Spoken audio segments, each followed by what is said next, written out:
Miller. Okay. You had Wake. You had the Jags plus 8. And you had the Raiders. I had the Raiders, North Carolina, the Bills. We both lost Iowa State, and I tied the Chargers. Seth lost Dallas. He had Georgia Tech plus the points in one. He had the Jags plus the points in one. He had Tampa plus the points and lost. He had Miami plus the points and lost. And he had Dallas laying the points and lost. From the Kobe Cooling Remote Studios, where it's always cool and comfortable. Oh, I like it. It's up to you now. It's up to you. I like it. Now, the best local sports show this town has ever heard. Here's Miller and Moulton.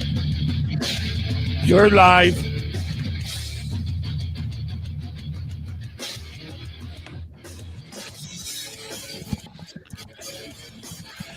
How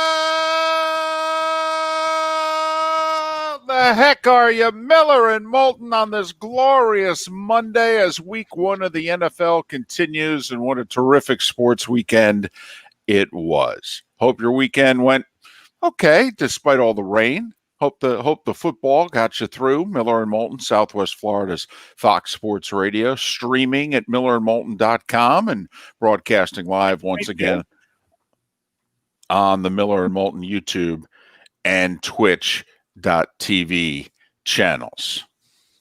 Top of the morning to you, Mark. How are you?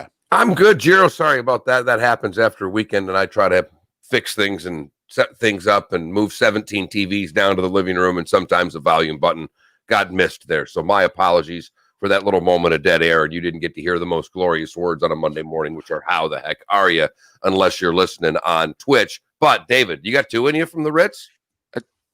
Sure. Let's wake everybody up on the 9th floor. Hold on a second, ladies and gentlemen. 3, 2, 1. How the heck are you? How's that? Well, there we go. They'll There evict, we go.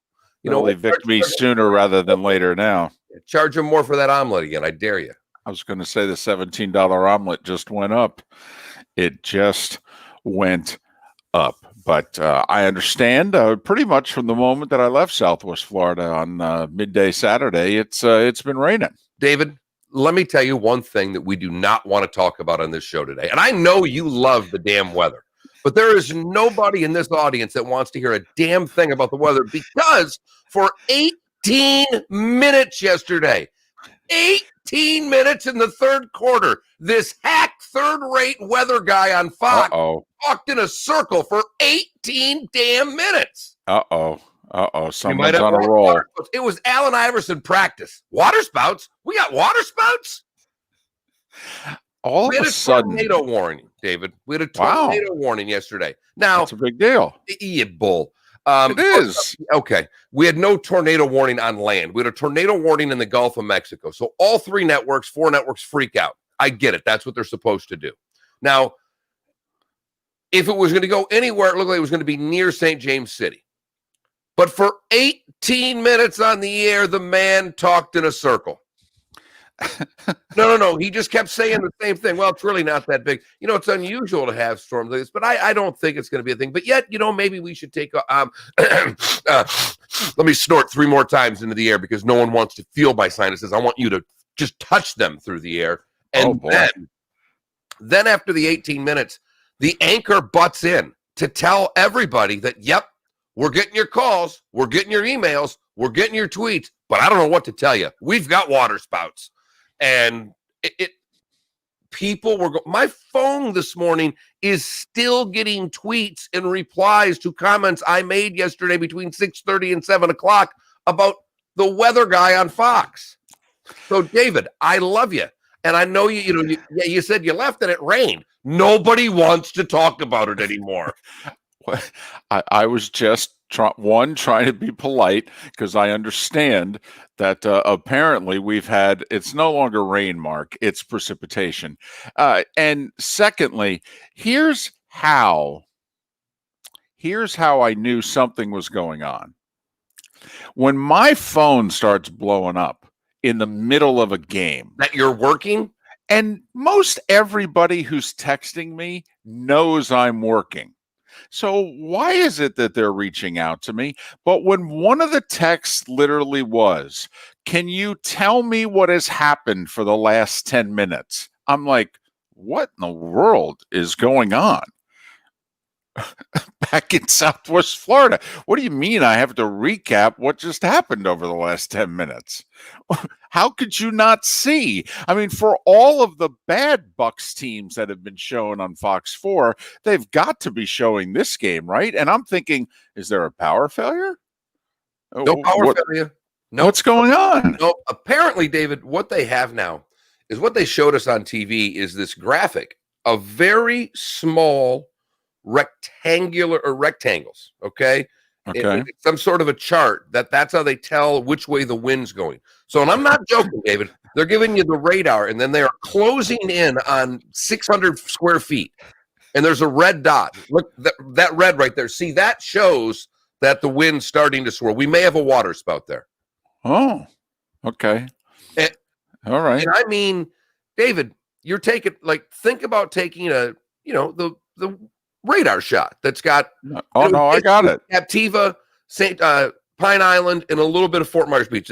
Now they narrow it into your house.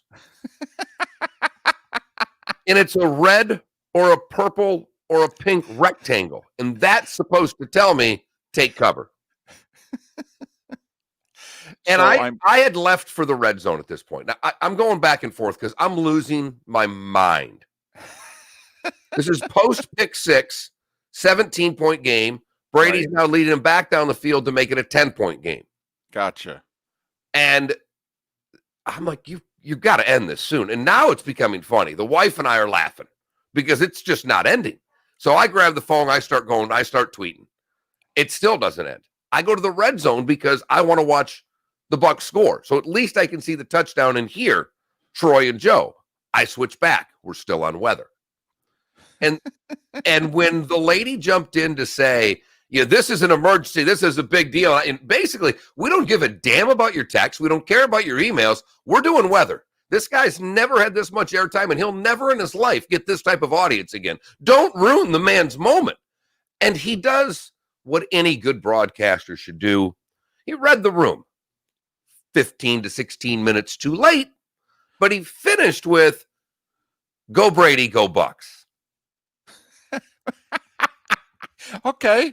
All right. I didn't know that until this morning when I received a tweet at 5:30 from someone telling me that. Carl said, how about the end when he said, go Brady and go Bucs? Ha. I was already on the red zone at that point. I had had enough of this guy. I mean, it did lead me to tweet out, what is the bottom rung of local news jobs, and where does the weekend Fox 4 weather guy fit on that? Usually, I would have always said it was the weekend Fox 4 sports guy, but we don't even have weekend sports guys anymore. We don't have weekday sports guys anymore. So that would be the bottom rung, Mark. If you want to know where the bottom rung is, it's sports. All right. Which is why I'm no longer in local news. I read those tea leaves 15 years ago. And I'm like, read them correctly, David. And I said, you know what would be better than being a local sportscaster? Doing a sports talk show on a 10,000 watt AM. Right. Okay. That's higher on the rung. But, I feel badly because, then you missed probably the best 15 minutes of Tampa Bay's performance yesterday when they outscored New Orleans. Yeah. That first drive was exciting, though, right? If you're a Bucs fan. They go right down the field, bada bing, bada boom. Brady punches it in, a little ad lib there, sees that nobody's over the nose. Quarterback sneaks it in from the 2, gets that emphatic spike that you hated when he was with New England, but it's great now that it's with your team. And it's 7-0 Tampa Bay. Fire the cannons, baby. And David, you're so right on so many fronts because Cam's already run 2 in. There were so many quarterbacks running for touchdowns yesterday. I thought I was watching 1970s Big 8 football. Rick Leach, baby, touchdown, Michigan. We'll get to Rick Leach later in the program coming up at 8:30. I think he's still quarterback in University of Michigan, and we'll ask Steve Deace if he's starting, if the Big Ten starts. But That first drive, he's picking people apart. They're getting penalties because they just can't seem to cover because there's so many weapons. And I'm just watching that going, oh, boy, Tom's enjoying this. He looks like he's having some fun out there. Yep. And he throws a pick six. Oh, yeah. And then all of a sudden, it looked as if you expected it to look.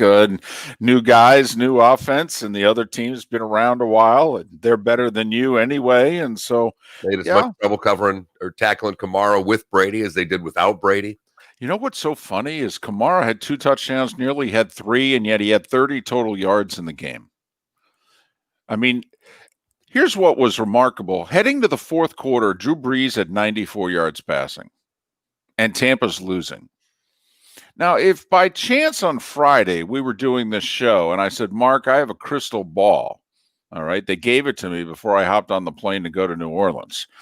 And Mark, the Bucs will hold Drew Brees to 94 yards passing through the first 3 quarters. Did you think they'd be losing by 7? And they were fortunate to only be down 7, right? With all the mistakes that they made and New Orleans forced and what have you. So Bucs lose, Dolphins lose, and once again, Mark, the premier team in the state of Florida. Give it to me. You ready? Are you ready, Florida? Are you ready? Here we go. J-A-G-S, Jags. You're god darn right. Where's my Minshew mustache? You are such a bandwagoner. Oh, come on. They're going to be terrible. They're going to be terrible. But the Colts are supposed to be good. And the Jags went out. I mean, let's give it up for the Jags. Let's give it up for the Washington football team.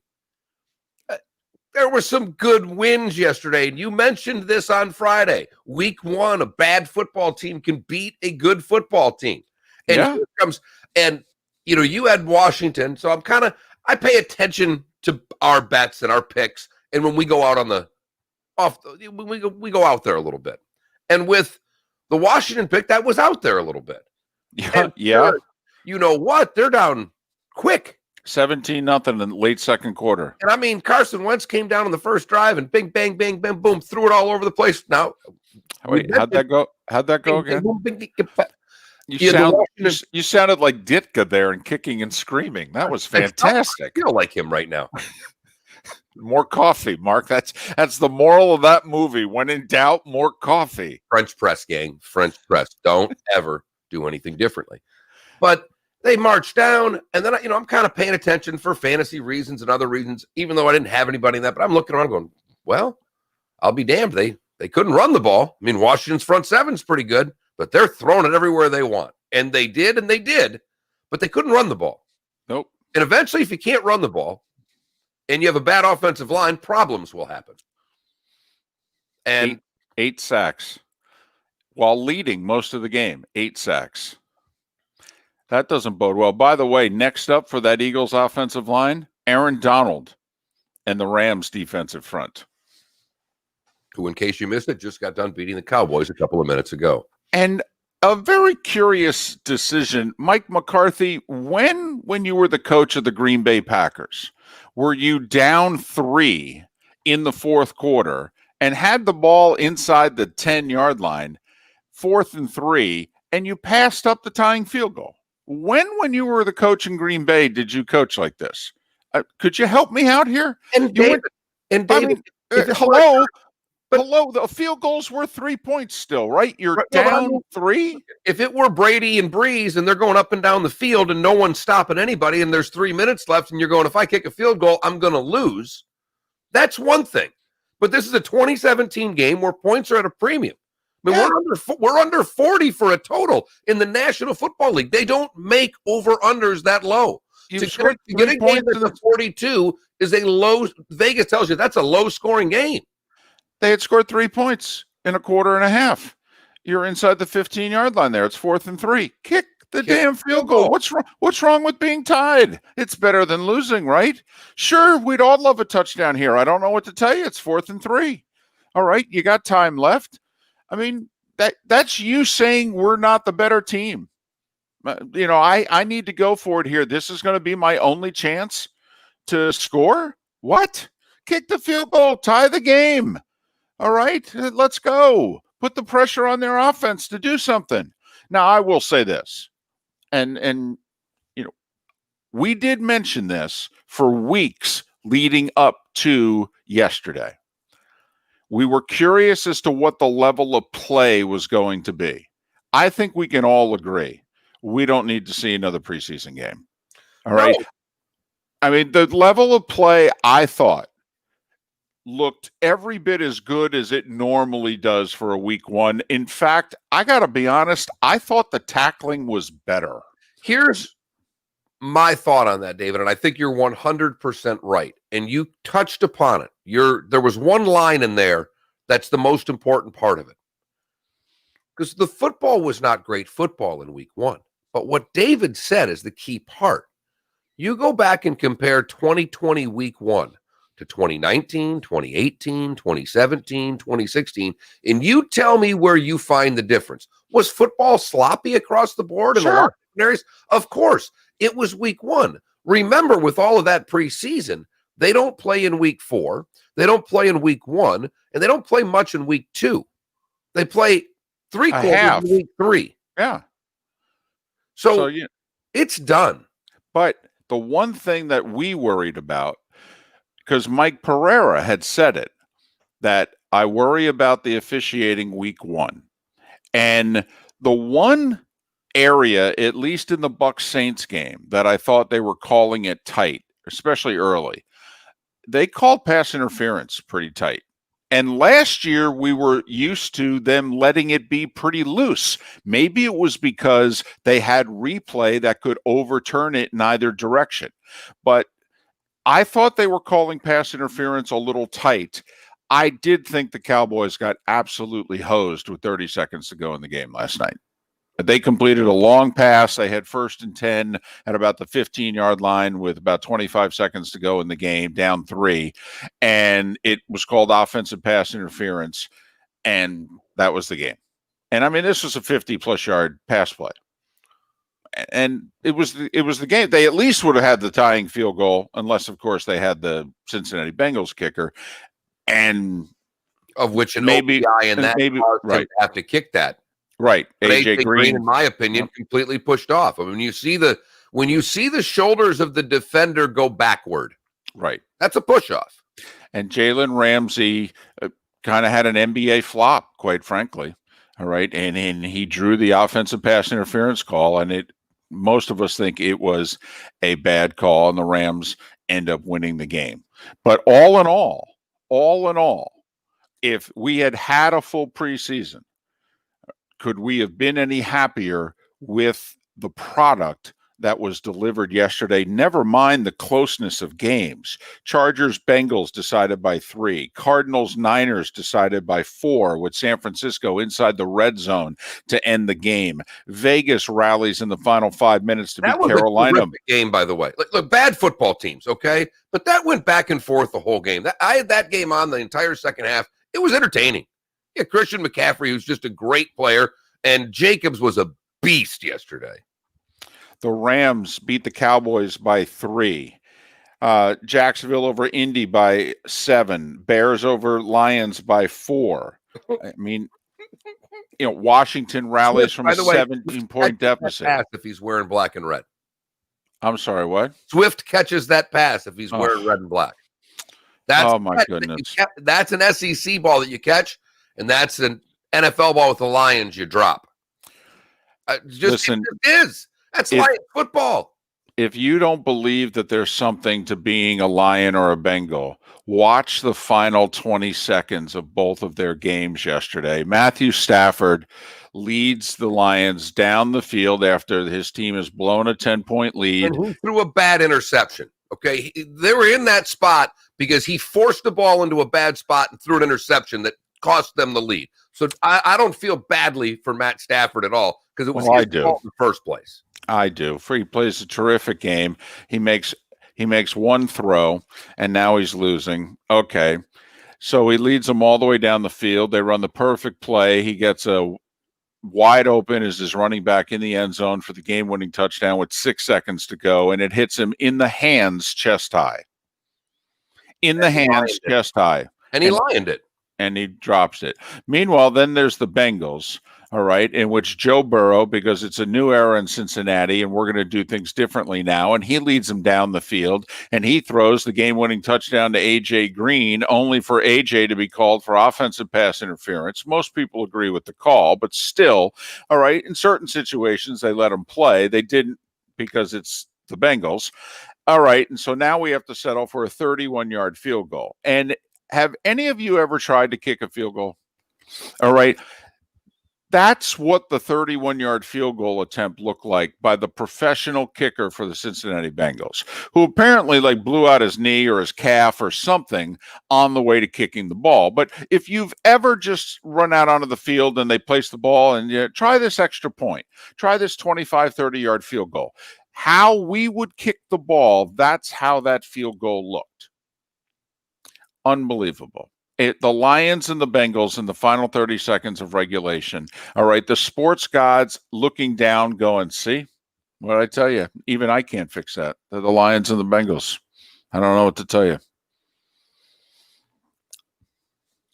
And just to throw salt in the wound, the Cleveland Browns were the Cleveland Browns as well. Boy, were they ever.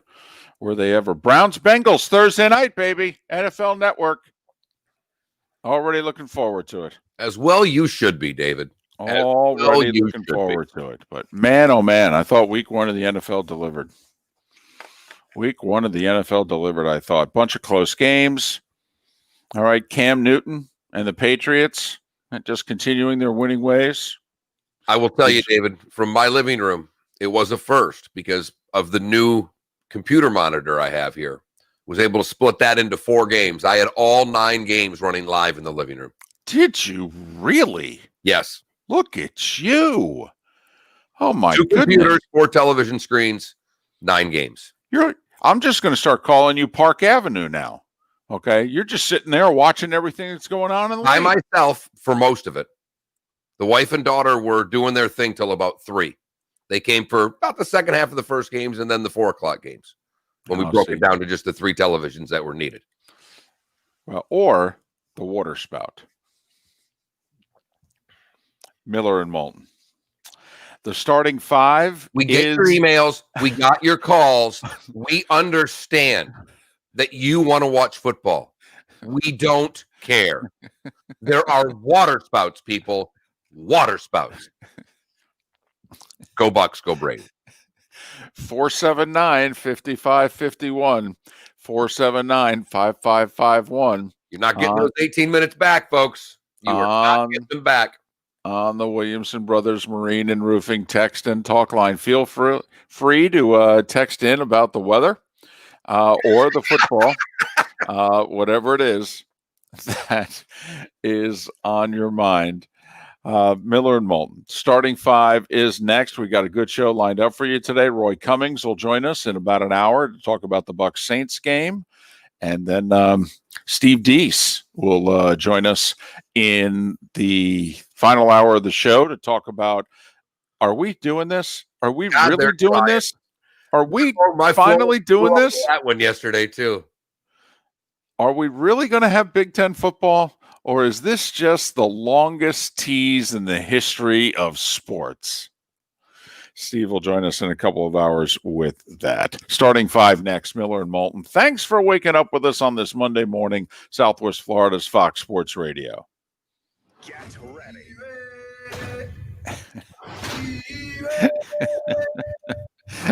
What the hell water spouts is this guy talking about? That's funny. Yeah, Sept, that may fly over your head, but we had 18 minutes in the third quarter where we had a tornado warning, and the Fox guy just wouldn't get off the television, and people were going nuts. I mean, highly intelligent, smart people that I know were losing it on Twitter that weren't fans of either team. Get started at Mako.com. Uh-oh, better get Mako. Across the nation, America is moving. There it is. Finding our footing, getting back on our feet. Life continues to open up. Businesses are getting back to business, and we are too. We know you rely on the Good Feet store to be there when you need us. We're open and ready to serve you. Our personally fit arch supports are designed to help alleviate, even eliminate, foot, knee, hip, and back pain, and provide comfort, balance, and support. The well-being of our customers, associates, and community is our highest priority. So we've implemented new measures, procedures, and precautions, keeping your health and safety in the forefront. The Good Feet store is lending a hand to help America get back on its feet. And just as we have for a quarter century, we're helping to improve the quality of people's lives, 2 feet at a time. Is foot pain making your life miserable? Call 552-FEET or visit us in Naples or our newest store in Fort Myers. Jeep Adventure Days going on now at Galliana Chrysler Dodge Jeep Ram. Lowest prices ever on over 1,500 new and certified pre-owned vehicles. All new Jeep Gladiator Overland lease, $399 per month. Loaded luxurious Grand Cherokee Limited lease, $329 per month. New Ram Bighorn Crew Cab lease, $319 per month. That's right, award-winning Ram trucks, $319 per month. Plus at Galliana Chrysler Dodge Jeep Ram, you can drive payment-free for 3 months. Yeah, your Browns just suck, guys. That was wow. I felt badly for you. Featuring Ram Bighorn Crew Cabs for $319 per month. Jeep Adventure Days at Galliana Chrysler Dodge Jeep Ram. Booth yesterday. US 41 and Fort Myers. This is how we were in the booth yesterday. I can't see you right now. Hold on. What do you mean you couldn't know? Come on. Upload it. Yes, continue. Jesus Christ.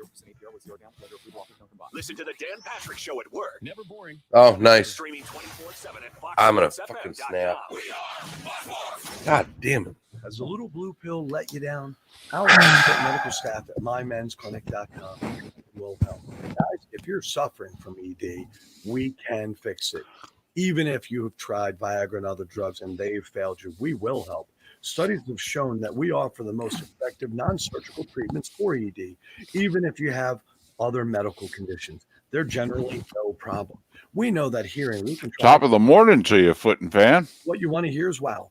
We at mymensclinic.com. God damn it. Of men just like you, thousands more nationally. We can make one simple guarantee, and we do. See our licensed medical staff. If we can't show you positive results during that first appointment, that appointment is free. Guys, let's get the wow back in the bedroom. Guys, let's book online at mymensclinic.com or call 239-307-0125. That's 239-307-0125. Again, mymensclinic.com. For professional roofing, the name you need to know is D.R. Martineau. Dan Martineau here, owner of D.R. Martineau Roofing of Southwest Florida. I've been repairing and replacing roofs for 27 years. We operate with integrity, knowledge, and service. Johnny Mac, how are the water spouts? Or call 239-332-1441. License number CCC 1326954. For professional roofing, the name you need to know is D.R. Martineau.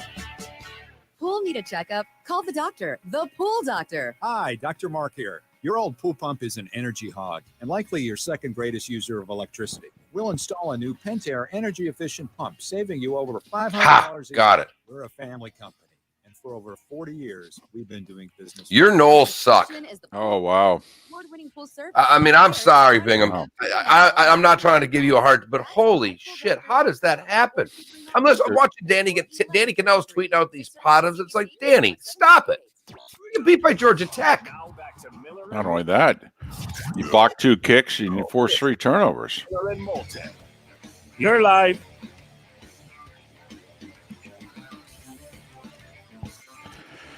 It's 30 minutes after the hour. Top of the morning to you. How the heck are you? Miller and Moulton, Southwest Florida's Fox Sports Radio. That's 3 FMs, 2 AMs, and an HD2 channel if you're paying attention at home. We stream this sucker at millerandmoulton.com. That's where you can go for our poll question. That's where you can go to download our podcast. Every hour of the show gets its own podcast in case you ever miss part of the show. And we are broadcasting live once again on the Miller and Moulton Twitch.tv channel. Sign up for it. Subscribe. That'd be great. We would appreciate it. That's Miller and Moulton at Twitch TV or Twitch.tv. Time now for the starting 5 big stories that you need to know. This is Miller and Moulton Starting 5. Fox Sports Radio and FoxSportsFM.com. Mark, public service announcement. Stop me at any time, but otherwise I'm going to be on a roll. I got 2 full blue cards. Both sides. I got a lot to do. Talk amongst yourselves. All right. Patriots over the Dolphins 21-11. Cam Newton 2 rushing touchdowns. Patriots with over 200 rushing yards. Ryan Fitzpatrick 3 interceptions. And Devontae Parker left with a hamstring injury. Saints over the Bucs 34-23. Tom Brady did account for 3 touchdowns. He also threw 2 costly interceptions, including a pick 6. Saints also blocked a field goal, recovered a pooch kick. Alvin Kamara with 2 touchdowns in the Saints win. Russell Wilson, wow, was he good yesterday. Good thing Miller and Moulton picked the Seahawks to go to the Super Bowl and Russell Wilson to be league MVP. He didn't disappoint, 31 of 35. Clubhouse after week 1, David. Boy, is he ever. 31 of 35, 322 yards passing and 4 touchdowns. Guess what Pete Carroll did, Mark? He threw the ball early in the game. Right off the bat. Decided, you know what? About 7 different guys caught it. How about if I put the ball in the hands of the best players on my offense? How about if we try that approach instead of just running it into a brick wall and fall behind by 2 scores and then put the ball in Russell Wilson's hands? Gardner Minshew with 3 touchdowns. Minshew mania, baby. The stash. Heck, he's not back. He never left. Jacksonville 27-20 over Indianapolis. Once again, Phillip Rivers, great stats, 363 yards passing, 2 interceptions. The second one really costly. Speaking of costly, Marlon Mack hurt an Achilles injury. We'll find out later today how severe. It doesn't sound good. Josh Allen accounted for 3 touchdowns for the Bills in their 27-17 win and cover. Thank you very much. Over the Jets. Mitchell Trubisky for 3 quarters looked as if, well, his reign as Bears quarterback is about 15 minutes away from ending. And then he threw 3 fourth-quarter touchdowns, and DeAndre Swift dropped the game-winning touchdown pass wide open in the end zone with 6 seconds to go. Bears over the Lions, 27-23. Aaron Rodgers gave a 3-hour middle finger to the general manager of the Green Bay Packers yesterday. 364 yards passing and 4 touchdowns. And he only has 1 really good wide receiver. Imagine if he had drafted him some weapons. No, you're right. I will say because I was reading over the weekend, the one player that put it on himself to improve, that Valdez Scantling had a big game. Like, he's the one guy that said, I was bad last year. I worked my tail off to prove that I'm good enough. Thank goodness he did, because he caught a few deep balls from Aaron Rodgers. And you're right. It would have been nice to have seen, I don't know, Ruggs, Lamb, any of these guys that were looking like world-class receivers yesterday playing. Bueller. But imagine what Aaron Rodgers can do if you actually put talent around him. It did not hurt that they were playing against a bunch of rookies in the Vikings secondary, at least at the cornerback position. But still, Aaron Rodgers, 364 and 4 touchdowns. Green Bay continues to own the Vikings 43-34. The team formerly known as the Redskins, Mark, had never rallied from a deficit of 17 or more points against the Eagles before. Think about that. Do you know how many times these 2 teams have played? Washington had never trailed Philadelphia by 17 and come back to win until yesterday. Carson Wentz, 2 costly interceptions to set up touchdowns. Doug Peterson with some very questionable coaching. You throw in 8 sacks by the team formerly known as the Redskins. They force 3 turnovers, and Washington rallies for Ron Rivera in a 27-17 win. Cleveland was in Baltimore yesterday. We do have proof of that, but they didn't put up much of a fight. 38-6 Ravens over the Browns. Lamar Jackson, 275 yards passing, another 75 rushing, and 3 touchdowns. The Chargers with 10 fourth-quarter points to beat the Bengals 16-13. The game-winning touchdown pass was overruled by an offensive pass interference penalty with under 30 seconds to go. And then, since he's kicker, missed a 31-yard field goal to tie it, and he missed it badly. Oh, yeah. Vandercheck watched that kick and went, ooh. Damn, dude. DeAndre Hopkins is pretty good. And he caught 14 passes for 151 yards against the 49ers. Arizona with a late touchdown. High in catches for Hopkins, right, by the way. Right. Hi, we traded for you. We're going to pay you. And we're going to throw you the football. Since we traded for you and since we paid you, we're going to use you. 14 catches, 151 yards. Arizona with a late score beat San Francisco. Some of us called this upset, as in Miller and Moulton, 24-20. Josh Jacobs, 93 yards rushing and 3 touchdowns. Raiders over Carolina, 34-30. The Rams beat the Cowboys 20-17. Dallas passed up on a tying field goal in the fourth quarter, a short one at that. And then there was a controversial offensive pass interference call with under 30 seconds to go, which took the Cowboys out of surefire field goal range. The Rams with a bunch of sacks in the 20-17 win. Tonight, Steelers at the Giants. Pittsburgh a 6-point favorite. And the Titans at the Broncos. Tennessee a 3-point favorite. Mark, the Denver Nuggets are on the verge of doing it again. Oh, I know. I mean, only because I read about it, because once football started, I turned off sports for the weekend and became a football fan again, David. Right. The first 7 minutes of the starting five, most of you were aware of a lot of that. Now I'm going to give you the rest of the story, or the rest of the sports world, of which you didn't pay any attention to. Denver trailed Utah 3-1 in the first round, came back to win in 7. Denver trailed the Clippers 3-1. They have trailed by double digits in the second half of both games 5 and 6, and have come back to win both comfortably. Denver down 19 in the third quarter yesterday, rally behind Jokic's 34 points. 111-98 Nuggets, game 7 coming up on Tuesday in that series. The Lightning scored 4 unanswered goals, 2 of them in a 12-second span in the second period. Tampa Bay 4-1 over the Islanders. They lead that series 3-1. Dominic Thiem came from 2 sets down to win the U.S. Open.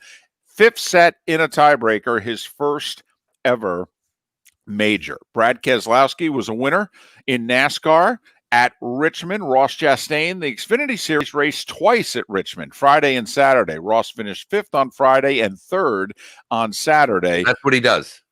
Top 5. He doesn't win. No. But he'll get you top 5. Right. And the Pride of Alva, the watermelon farmer, is in 3rd place in the standings, just 4 points out of 2nd. Stuart Sink, a winner on the PGA Tour. He won the Safeway Open in Napa by 2. Ooh. Stuart Sink. Every decade, he wins a tournament.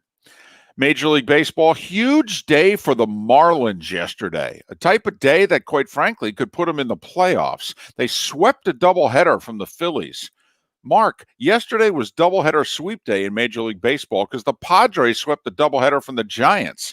Nobody sweeps a doubleheader anymore. But the Marlins moved into 2nd place in the East by sweeping the Phillies 2-1 and 8-1. They're 3.5 back of the Braves. Boston beat Tampa 6-3. The Rays lead is cut to 3.5 in the East because both Toronto and the Yankees won. Toronto 7-3 over the Mets. The Yankees 3-1 over Baltimore. The Yankees are 4 back. They're in 3rd in the East. Twins 7-5 over Cleveland. Minnesota, a game back of the White Sox. Cleveland suddenly 4.5 back. White Sox 5-2 winners over Detroit. 2 weeks left in the Major League Baseball season. Both the Cubs and the White Sox are in first place. And the Bears beat the Lions. You know what? Pretty good sports little thing going on in Chicago right now. And speaking of the Cubs, Mark, Alec Mills threw a no-hitter yesterday. If you don't know who Alec Mills is, don't worry about it. He was a walk-on at Tennessee Martin. He was cut by the Royals a couple years ago. Yesterday was his 15th career start and his first ever complete game. He walked 3 in the no-hitter through 114 pitches. Cubs lead over St. Louis is 4 in the Central. St. Louis lost to Cincy 10-5. Alec Mills with the second no-hitter of the season. Atlanta doubled up Washington 8-4. Texas over Oakland 6-3, but don't worry, the A's lead is still 6.5. Dodgers over the Astros. Seattle over Arizona. Mark, the Mariners are a 1.5 back of Houston. I was sitting here like this because I had to pull up the standings because the weekend is come and gone and I didn't watch a pitch. And the Astros are really not allowed to be talked about. They're below the Mendoza line. They are 23-24. But one of the joyful things about the weekend is that they're playing the Dodgers, and someone rented a plane with the tail behind it. Houston Astros are cheaters, bang, bang. And it flew around Dodger Stadium for the series. Correct. The whole series. They paid for it for 3 games. Yes. And the Dodgers, this Dodgers-Astros thing is real. The Dodgers hate the Astros because of their cheating, and they believe cheated the World Series from them 3 years ago. And so the Dodgers have taken great delight in going 5-1 so far against the Astros this year. They completed a weekend sweep with the win yesterday. But remember, top 2 teams in each division make the playoffs. Correct. Astros, even though they're below 500, are in second place in the awful American League West. But Seattle's just a game and a half behind them. And Seattle hasn't made the playoffs in 20 years. I will say there would be nothing better than a 2020 baseball season in which the Mariners could make the playoffs at the Astros' expense. Albert Pujols hit his 660th home run yesterday. That ties Willie Mays on the all-time home run list. And KC shut out Pittsburgh 11-0. The Big Ten reportedly today, tomorrow, sometime this week is going to vote. Well, they were supposed to vote yesterday. That was the rumor. Is that they were going to meet yesterday and vote. And, as your and I's phones were getting blown up by Big Ten fans thinking football's playing, I don't know how the end of this is going to work out. I hope for all your sake that they play football and get this thing started by October 17th, like they're talking about. If they do, it will be one of the greatest manipulations of the media done by athletic directors and coaches in sports history. Because these stories have no sources, not one. David and I have spent 2 weeks every day, literally before the show. If he talks to me before the show, it's to say, have you seen anything that's got a name behind it? I mean, is that about what you've kind of asked? It's like, not just a story out there. Have you found a name? Anybody, an unnamed source inside of a president's office? Because all this has been is athletic directors and football coaches using their media people to say, basically, here's the story I want you to write. Could you write it, please? And they go, yes. Even all the reporting over the weekend is I'm hearing that the presidents are going to get together and vote. The presidents have still not formally announced whether or not they're getting together and voted. Now, reportedly, they kind of took a straw poll amongst themselves in the last 48 hours. And I guess there's more of them now willing to vote to play than not. But they need 9. Is what I need. They need 9 yes votes. Correct. Not a simple majority. Which means they have to overturn 6 of the 11 that voted against it. All right. So over half the people that voted against it originally have to change their minds. It is worth noting, Wisconsin has stopped all athletic activities because of COVID on campus. The hockey team and football teams are in the middle of a 2-week break in which they're just going off and quarantining. Michigan State, by their own admission, has a bit of a COVID outbreak on campus right now. It's significant enough that they put out a statement about it. So I'm curious how, if in fact they ever vote, some of these presidents vote, because actually some of them have more COVID issues on their own campus now than when they voted originally not to play. Speaking of college football, the polls are out. Clemson, Alabama, Oklahoma, Georgia, the consensus top 4. Florida's 5th in the AP, for what it's worth. 4 of the top 6 and 6 of the top 10 teams in both the AP and coaches polls are from the SEC. UCF, 13 in the coaches, 14 in the AP. Where is Louisiana? That's what I want to know. Miami, 17th in the AP, 18th in the coaches. And Mark, BYU, Army, and App State are all ranked. BYU, Army, and Appalachian State are all ranked in the top 25. BYU and Army were supposed to play this coming Saturday. That game canceled because of a small COVID outbreak amongst the BYU football team. Mark, the reason I mentioned that was supposed to be my first college football game of the year. Remember, we had a poll question last week of the 43 scheduled games that David Moulton has, how many of them would he work? Remember, I could catch COVID, but so could the players in amongst the games that I was to cover. And so now one of the 43 mark is already off the books. Bad news for those of you that had the over on the 40.5 on that one. Bad There you go. news. For the record, in the AP poll, Louisiana is ranked 19th. They are in ahead of Oklahoma, in my opinion, right now, and there are no arguments. Yes. Right now, if it's the Ragin' Cajuns or the Big 12, the Sun Belt is getting a bid. Although, let me tell you, AAC before I'll take a Big 12 team this year. Hey, in all seriousness, I'm not joking.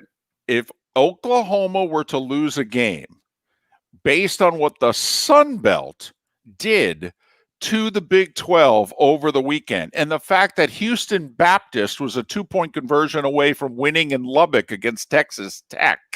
All right, I'm telling you, an undefeated AAC team has a shot, folks. A shot. They should be automatic right now.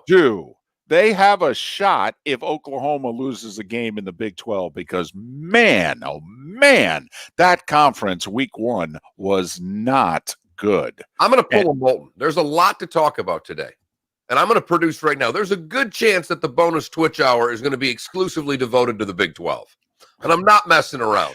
And Florida State. It was a disastrous Saturday for that conference. This makes some of those years when the MAC would dominate the Big 10 go away. And at 13 minutes before the hour, that mark is the starting 5. 5 big stories that you need to know. This is Miller and Moulton starting 5. Fox Sports Radio and FoxSportsFM.com. And to Arch in the Twitch chat room, I did not find the light switch. It's the only light I have. I'm in the corner of the hotel room in New Orleans on Canal Street. All right. It's just that the light is very close to me. It's less than an arm length away. What he's saying is that for a change in the morning, we can actually see you. Usually you're pretty dark in that camera. That's all. Unbelievable. Just pointing out, you didn't have to acknowledge the Twitch chat. That's all he's talking about. Whatever. No, that's fine. That's fine. We had a weekend poll question that was it was highly debated. There were talks all the way through Saturday about this poll question.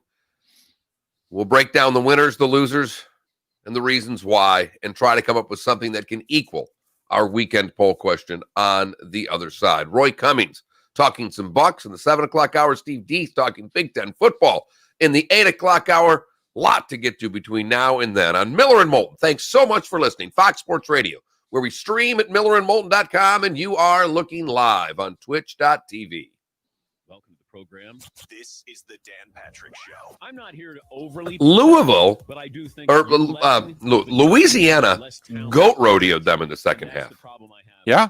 Goat rodeoed them. Absolutely. I watched a good chunk of it. I watched the second half because there was not much else on. I'm like, all right, all right, it's going back and forth. And Iowa State looked like they got their shit together in the first half. And I'm like, wow.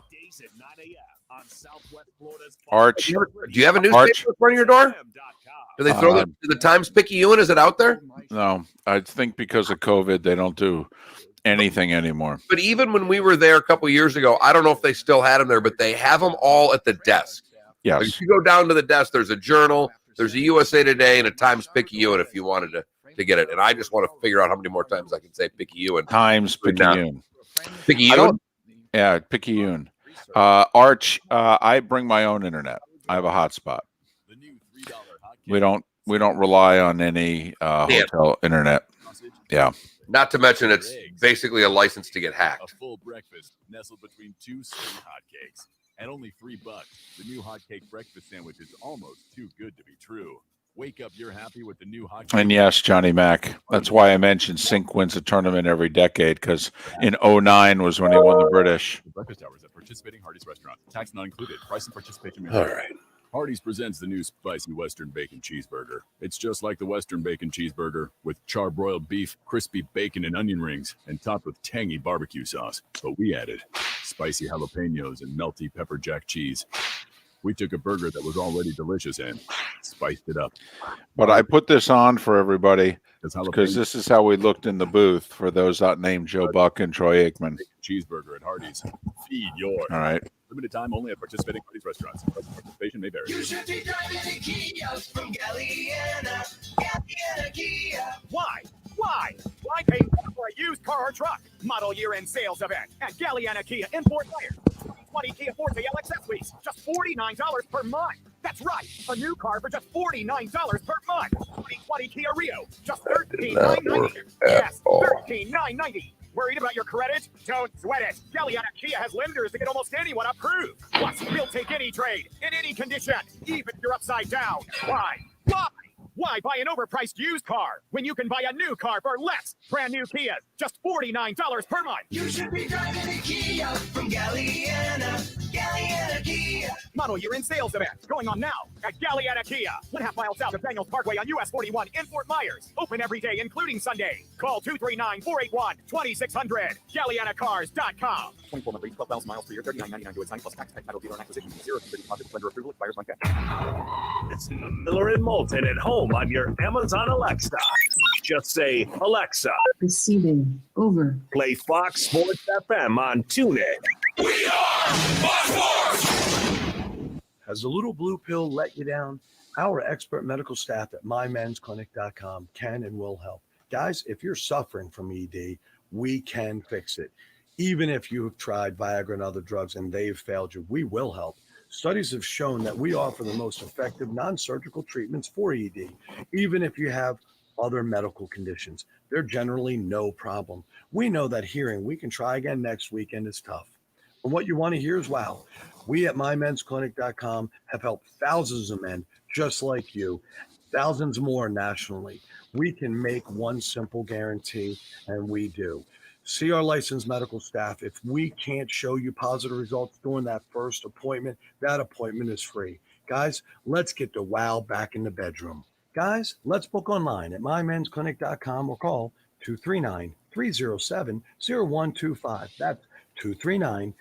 It is raining right now. Again, mymensclinic.com. For over 20 years, the good Yeah, Bingham. people with The 6'0" kid does look legit. without their feet getting in the way. Call 552. So much so that in that first round best of 3, you would not want to face the Marlins because the Marlins have 2 or 3 young arms.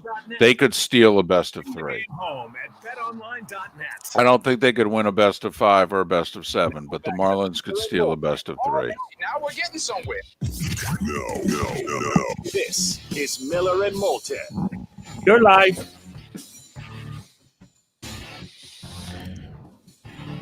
Seven minutes before the hour, top of the morning to you. How the heck are you? Miller and Moulton. I'm in New Orleans, hoping to get out of town before the storm arrives. I should make it by a few hours. Mark, back in the cozy confines where apparently there were water spouts yesterday. I don't care that you are texting, emailing, tweeting, Facebook, and calling the station. We got it. We hear you, and we don't care. We're doing our jobs. It's weather. Florida's weather. It's more important than such things. Even though yes, Mark, finally. You know what? I'm glad yesterday happened.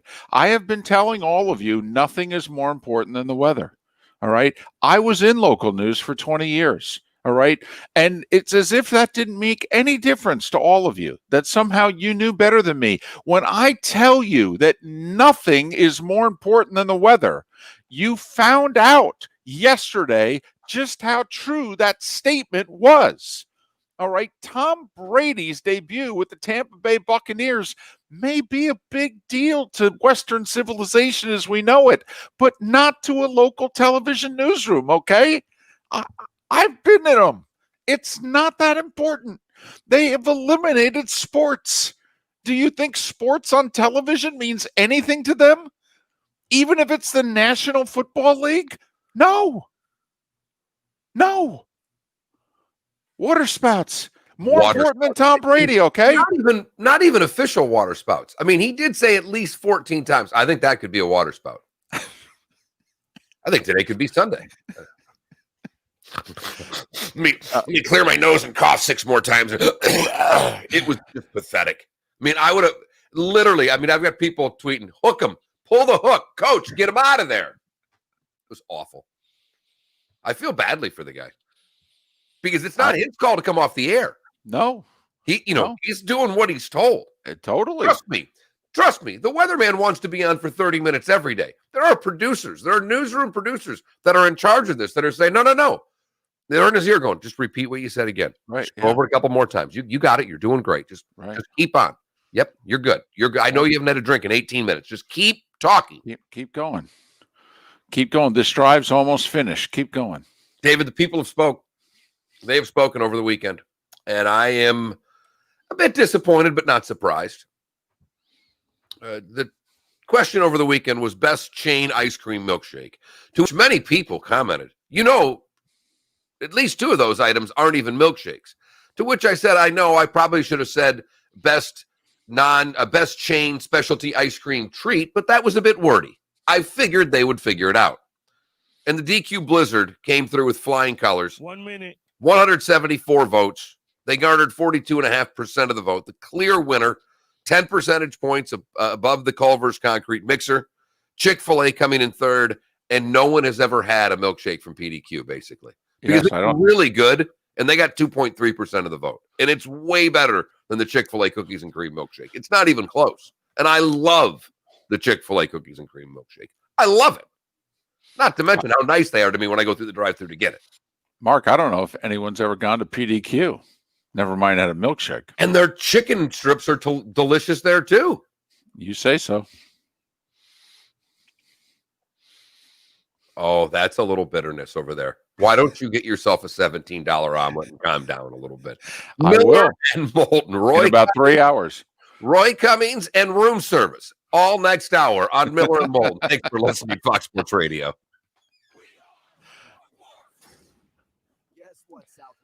I'm telling you, I wish to God you would order it one time to literally in the middle of a segment when the door rings, you can just say, hey, hold on a second, and just walk to the door. All right. Come on in.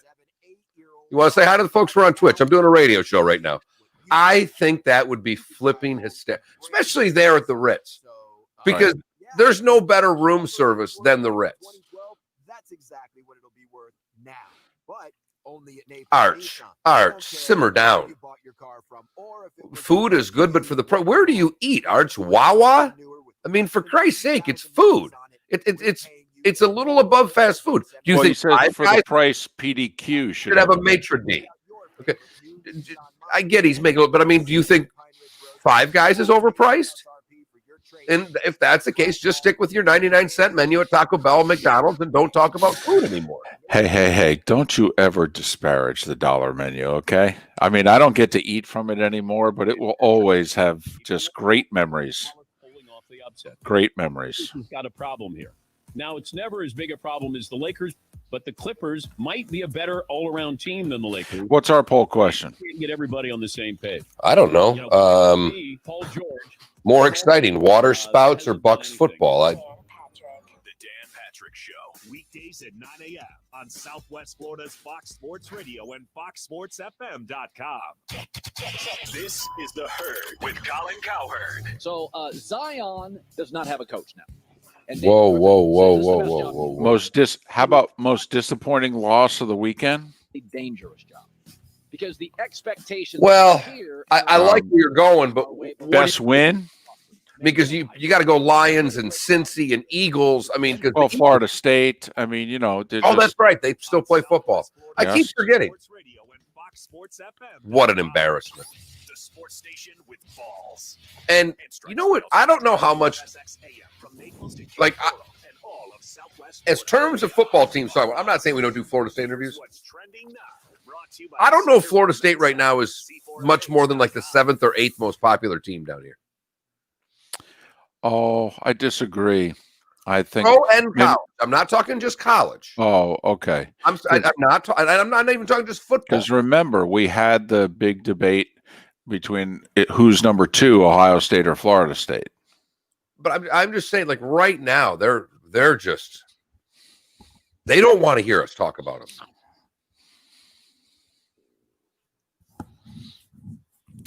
Yeah. Well, remember week 1, we tried to tell you funny things happen week 1.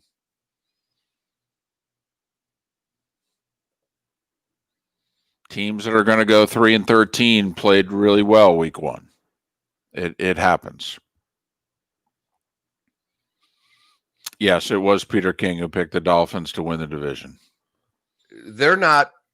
The Dolphins and the Jets are so bad. I watched the majority of that Buffalo game on because I had every game on. But we had in that big league, we had Josh Allen as our QB. David, look, I don't know if Sam Darnold's good or bad. There's no way to tell. That is a god-awful football team. Thank you. I mean, you're right in what. I mean, they're just bad. They had nobody to catch the ball. Le'Veon goes out with a hammy. Robbie Anderson only had 6 gazillion catches. Right. For the Jags. He is mixing and matching sets of golf clubs to come up with just the right 14. Southwest Florida's Fox Sports Radio, broadcasting live. For Carolina, sorry. What do you 6 for 115 from Teddy Bridgewater. Get rid of him. You don't need him on that team. He's not very good. The best local sports show this town has ever heard. Here's Miller and Moulton. You're live.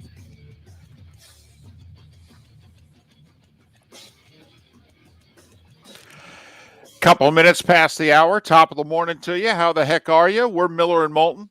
This is Southwest Florida's Fox Sports Radio, 3 FMs, 2 AMs, and an HD2 channel. We are streaming live at millerandmoulton.com and broadcasting live on the Miller and Moulton Twitch.tv channel. Still have the YouTube channel, just not broadcasting live on it anymore, putting highlights on it and what have you. We do have an appearance, hopefully, that you're all watching on our Twitch.tv channel. I'd like to get a big smile out of her because we lost one of those front ones over the weekend. So now she is basically Cindy Brady for those of us old enough to remember. Where I kept asking her to say, Sally sells seashells by the seashore all weekend just for my own personal amusement. And then it was Saturday and I'd had a couple drinks and I couldn't say it worth a darn either. So how much does the Tooth Fairy pay these days? $5 showed up this time. Wow. What did you get for your teeth, Maddie? What was the first one? 5 each time. The first one, did you get more? Huh? I think she might have got a 10 for the 10 or a 20 for the first one. I don't remember. I know the Tooth Fairy was way more generous with Tooth 1 than she's been with 2, 3, and 4. I think we're at now. Okay. All right. Well, it's good to know. Just keeping track these days as to, the rate of inflation. You'll have grandkids one day. Right. Rate of inflation. That was really just for your wife. Boy, what a shot. That was just for your wife. All right. On Mondays, I'm going to kind of steal a little bit of a segment, but everybody does this. Rich Eisen on his show loves to do Overreaction Monday. I was having my own segment at halftime because literally all of the 1:00 games damn near stacked up where halftimes, you couldn't even have the red zone on. There's nothing going. Everything pretty much hit at the same time. And there were a lot of overreactions in the first half because Mitchell Trubisky still sucks. I don't care what he did in the second half. That's on the Lions as much as it's on Mitchell. We'll see what happens because he had a really nice fourth quarter. There's no doubt. But man, oh man, there were some balls I watched in the first half and I went, you're an NFL quarterback, huh? Because that wasn't close to being a good pass and you can't even find an open receiver. The Dolphins are going to be in for a long year because their offensive line's as bad as we thought it was, David. The Jets, I made either a $50 or a $100 bet on under 7 for the Jets on Friday. I have never felt more confident about an early season bet than I did on that under on the Jets because they are terrible. We're not going to know. Sam Darnold is going to go through an entire year, David, and we're going to have no clue if he's good, bad, or indifferent because that is a god-awful football team. Well, here's the really big problem for that franchise. This is year 3. Once again, Cleveland with Baker Mayfield, the Jets with Sam Darnold. Now, Buffalo's convinced Allen's the guy. Baltimore's obviously convinced Lamar's the guy. Arizona and Miami have moved on from Rosen. But the two biggest things you could argue that Cleveland and the Jets need to have settled at the end of this year is, are these two guys our guys? And are we going to pay them? And this is who our quarterback's going to be for most of the rest of the decade? Or do we need to start making plans to get our hands on somebody else? I mean, honestly, Washington needs to find that out with Dwayne Haskins. That's what year two. This is it. Ron's going to play him all year, barring injury, because at the end of this year, Ron's got to know, is he's our guy or we got to go get somebody else? But Mark, the problem is, see, in Cleveland, you've got personnel. You can make an informed decision on Baker Mayfield at the end of this year. And what you're making the case for is that this year is going to come and go. And unless Sam Darnold's able to do it all by himself, okay, he will have been surrounded with bad personnel for the first 3 years in the league. And now we have to make a decision as to whether he's a franchise quarterback. Because they're not good. And the coach is getting fired, by the way. He's going to be on his third head coach and third offensive coordinator entering year 4 of his career. I texted you during the game yesterday, by the way, speaking of quarterbacks. And I don't know if Troy will come on with us at any point. I hope he does. But yesterday, you guys show the practice squad right before you go to commercial break. And you show Josh Rosen. And I know Troy knows Josh very well. You've talked about it on the air. I've heard leading up to the draft, that was the year Troy was doing a lot more draft work. So he was in tune with all of these guys. Rosen was his guy, UCLA guy. But they go to break. And Troy they're showing Rosen. He says, look at this guy, 4 coordinators, 4 coaches, all we haven't even started to write his NFL story yet. And I went, what? Because to me, you're a nanosecond from being out of the league, dude. Right. And that's how most people view it. And Troy said, no. There's, basically that line to me said there's 10 years left in this guy's career. And the end of the book is going to look a hell of a lot different than the beginning. Yep. And I text you at that moment. I said, I don't know if Troy's coming on, but I know what I want to talk to him about now. Because I was fascinated. And they go to break and you're doing a game and Joe can't drill down on him. Well, what do you mean there? I mean, that's not the time for it. But talk about your 6 seconds right there. I was like, whoa, that was a bold statement. Well, and Mark, if you go really big picture for a moment, and we're not going to spend a lot of time on this subject, but this is evidence of it only takes one personnel person to believe in someone. We see it all the time. A guy gets cut and a certain team will pick him up and you'll go, really? Well, yeah, obviously that personnel guy or someone in their front office really believes in this guy. And it's like, listen, I wanted to get my hands on him when he was coming out 3 years ago. Pick him up. I'm telling you, this guy's a player. And you see it all the time. And if Troy Aikman were an NFL general manager when Josh Rosen hit the streets, Troy Aikman would have been all over him. All right. And he was in that draft class of the 5 that went in the first round. I'm pretty sure Troy had Josh Rosen second of the 5. He had evaluated all 5. Darnold 1. I think he had Darnold 1 and Rosen 2. All right. And I don't remember the order where of Baker and Allen were. And nobody really had Jackson in the top 4. So to have him 5th would have been like everyone else. One thing that overreaction Monday type comments here. Tyrod Taylor was bad yesterday for the LA Chargers. Looked awful. Now, again, new quarterback, new team. Maybe things will get better. They did not have any sync on offense. I did not think the Cincinnati Bengals defense was that good coming into the year. And they certainly, they made Cincinnati's defense look like a top 10 defense in that game. Now, remember, though, defenses are usually ahead of offenses early in a season. And in some cases, I think that was what happened yesterday. I agree. But I'm just bringing up 2 specific cases. Tyrod Taylor did not look good. Ryan Fitzpatrick was the guy that we know is the one that doesn't start. Threw 3 picks yesterday. That's the other. That's not Fitzmagic. That's Fitzpatrick. That's the guy. That's the reason he's in the role that he's in. And this will be the over. I'm not saying that the 2 guys are going to start in either city. All I am saying is you give 3 games in a row like this from quarterback play, you're going to have a lot of people demanding that rookie quarterbacks play because there's no way it can be worse. Overreaction. I set that up before I go, but just pay attention to the Miami situation and the LA Chargers situation. if they continue to get that type of play out of their quarterbacks, at some point you've got to just put your guy out there and play. Because you're not learning anything sitting there watching the guy in front of you be god-awful. That head coach really believes in Tyrod Taylor, though, and he's got to win this year or else he's in trouble. So my guess is they're going to stick with Taylor. The other thing is, and granted, take it for what it's worth, but for those that have been around Chargers camp, Herbert apparently has not looked good.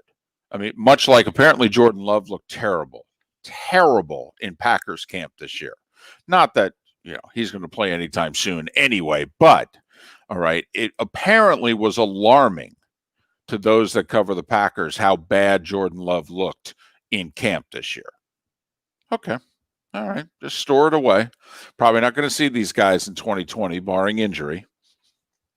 No, but just that to me will be the instant overreaction from today in those two markets, because those guys did not look good. And I think fans for sure, will freak out and want to see where the team invested their money and get that guy out there as quickly as possible. Now, it was the Browns playing the Ravens. They had some kicking problems. They had a lot of things go wrong, but they got destroyed yesterday.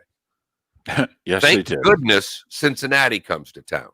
But here we are with Cleveland, and hey, the Bengals should have won that football game.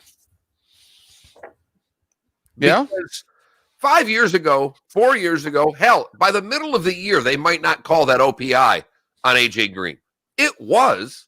But Michael Irvin made a career off of that play. Oh, it's a different league now. It is, but even with it being a different league, there were two officials. One didn't call it pass interference. The other did. The guy from behind did. And he leaned on him to get the call. But now, Cleveland, they're right where they always are.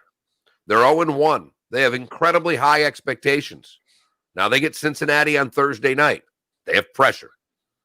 Because it's a bad team. And you lose that game, things have gone south quickly for Stefanski. Because before the game, watching some of the pregame stuff and how these players all love Stefanski. He's a great guy and everything's wonderful. He got beat 38-6. How do they feel about him this morning? It's all great until you get pounded. Once you get punched in the mouth, everybody's feelings change incredibly quickly.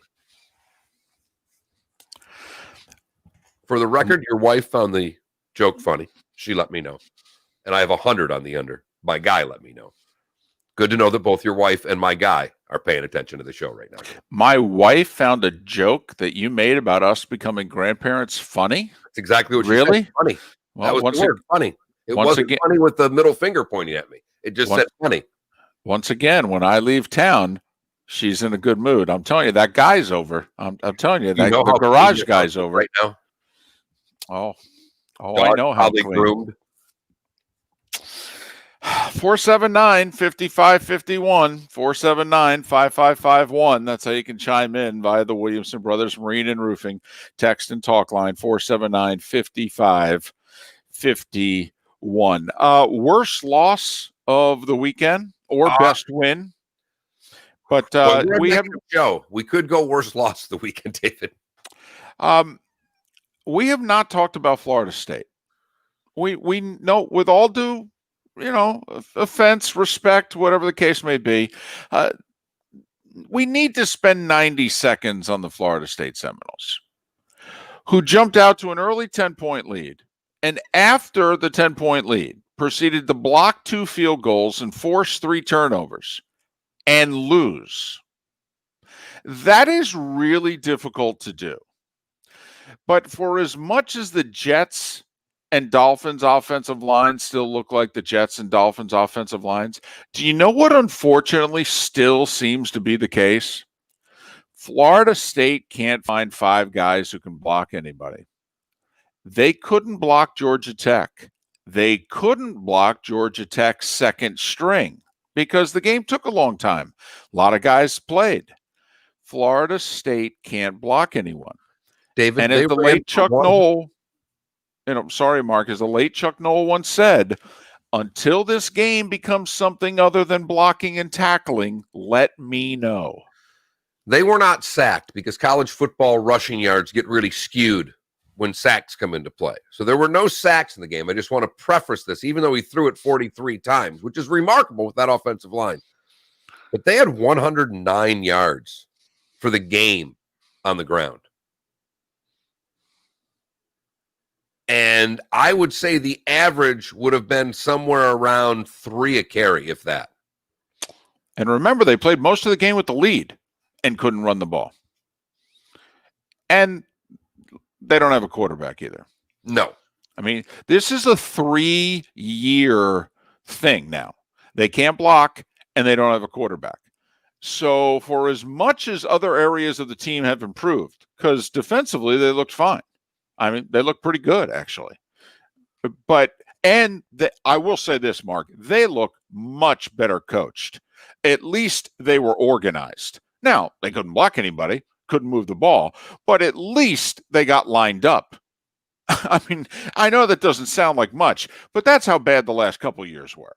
I mean, at least they got lined up properly, quickly.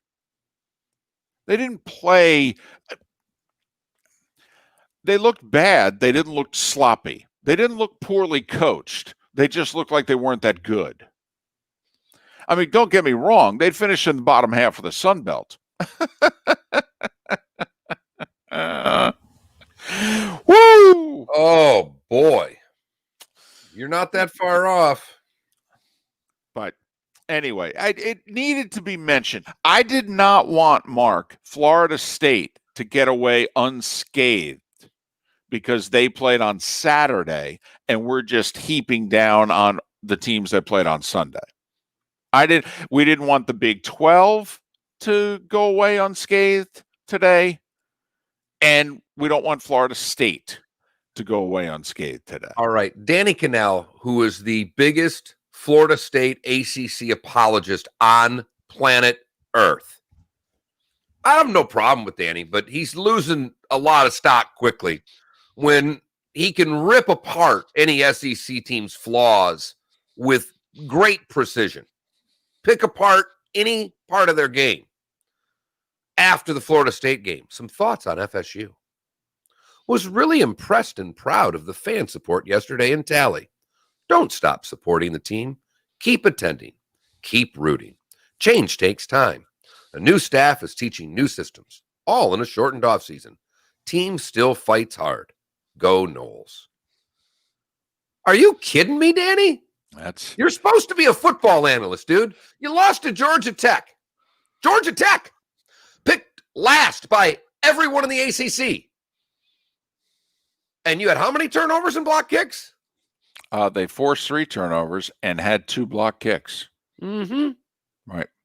And managed to score 13 points?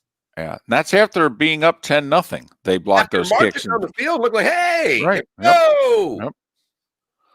No. What should have impressed you on Saturday was Georgia Tech. Right. And their defense. And the way that their defensive line owned Florida State. Think about that. That was a tough loss to take. Yep. You know, 2 teams played bad teams in that conference. One I thought was going to be a grease fire, and they have not been. That's the University of North Carolina. Mac Brown's done a hell of a job. And Mac Brown, if ever asked, do you know what the point spread in the game is? And if he says no, just look at him and call him a liar. It was 10-6 North Carolina at the beginning of the fourth quarter against Syracuse. And North Carolina was laying 20 and a half. All right. So they score twice. 23. Oh, ends up being 23. Okay. 23. So I they know scored. Because I bet on them. So they scored twice to go up 24-6. All right. And you figure, well, okay, this one's over. All right. Does North Carolina tack on one more score, for the cover? Of course they do. 31-6, North Carolina. Thank you very much, Mac. Now, there was still 9 minutes left in the game when they pounded that in. They scored 3 touchdowns inside of 6 minutes to start the fourth quarter. Right. But thank you, the Mac. difference. Georgia Tech's a bad football team. Syracuse is a bad football team. North Carolina in the fourth quarter was able just, frankly, to impose their will. Right. They wore them down. Tackle better, and end this sucker. I mean, basically, every team puts their damn 4 fingers up now, which, used to be cool when 2 teams did it. Now it's just, okay, it's the fourth quarter. Let's all put our hand in the air. Well, some teams respond and some teams don't. North Carolina responded. The Noles did not. And Florida State's got a tough early schedule. So they could have a bad record at midseason. They really could. One other ACC note before we break. Come back with Roy Cummings, talk about the Bucs and the Saints. Anybody catch the Notre Dame game? With the ACC logo on the field? There we go. Anybody catch that on the 25-yard lines? The respective 25-yard lines? The ACC logo on the Notre Dame field? Tarico, Dungy, and the ACC. It's Notre Dame football on NBC. Very quietly, Brian Kelly extended through 2024. Brian Kelly is going to coach Notre Dame longer than any other coach in their history. Unless he decides to walk away.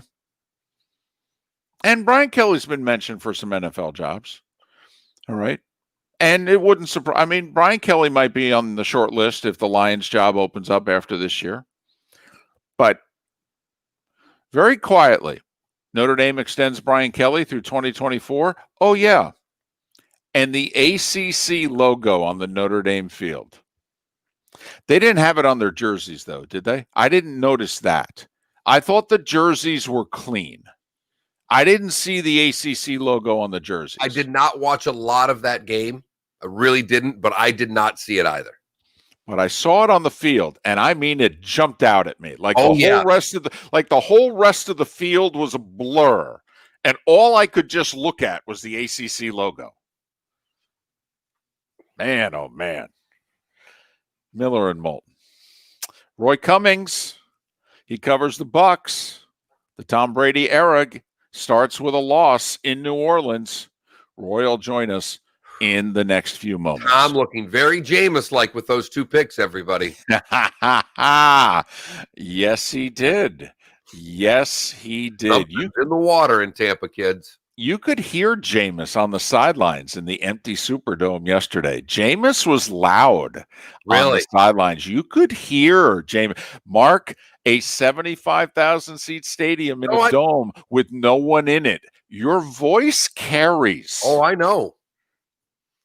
All right. Jameis could be heard yesterday. Miller and Moulton, Southwest Florida's Fox Sports Radio. The Doobie Brothers are trending on Twitter right now, and the only thing I could think it's because of the Dolphins losing and Peter King. I don't know any other reason right now why they would be trending. A lot of us are stuck at home. You can gamble on sports now in America. I do want to, if we have a chance, if I could spend a couple minutes just talking about how weird yesterday was. Southwest Okay, how about 8? Sports Radio and FoxSportsFM.com. Pool need a checkup. Call the doctor. It was. How about 8? Yeah. It was strange.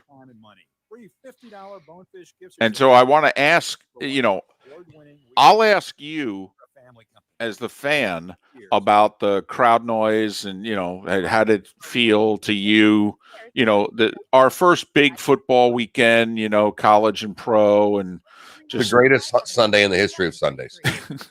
I don't know what to tell you. Well, that's because you had it all on, 19 screens there. No, I mean, like I was texting with Mike Cassio yesterday because he ripped me on Twitter. He goes, because I said somebody put something about Scott Hansen, and I retweeted it, and I said, Scott, it's not you, it's me. I saw it. I thought that was hysterical. I thought it was pretty funny. Yeah, it's not you, it's me. Right. But I had to go, in a different direction. Right. And he's like, well, you better hope you get good weather, and I mean, it rained all day, but I had to go to standard def twice, and I've got my HD antenna so I can get the local games as well. So that's how I can get more games on.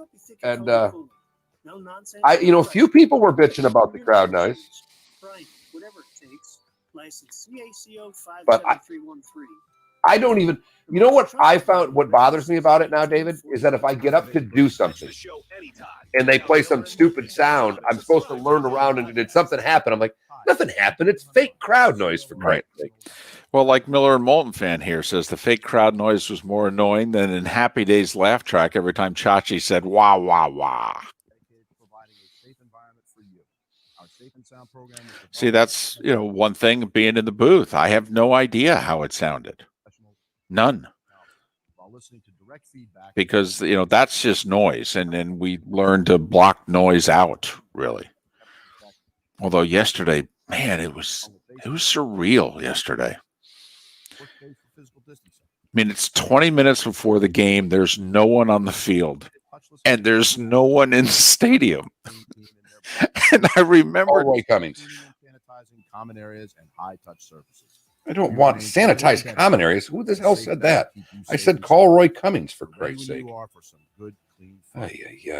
If you or someone you know has a gambling problem, call 1-888-ADMIT. Guess what, Southwest Florida? How long do we have, Jiro? You can still get the full original base MSRP for your trade. 1 minute. But only at Naples Nissan. Yes. Bring us that 6, 7, 8-year-old car you're driving now, and we'll pay you what you paid for it, so you can drive home in a brand new Nissan. So, hello, what's happening? Hey, how we doing, my man? Good. How are you? Very good, thanks.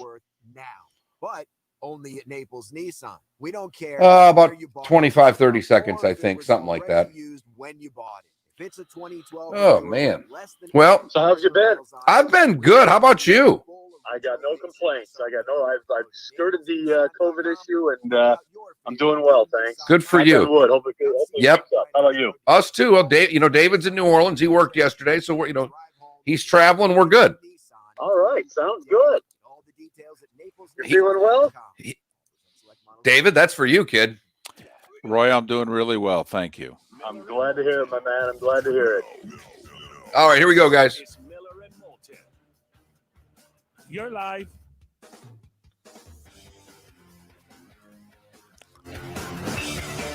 "27 minutes past the hour, top of the morning to you. How the heck are you? We're Miller and Moulton, Southwest Florida's Fox Sports Radio.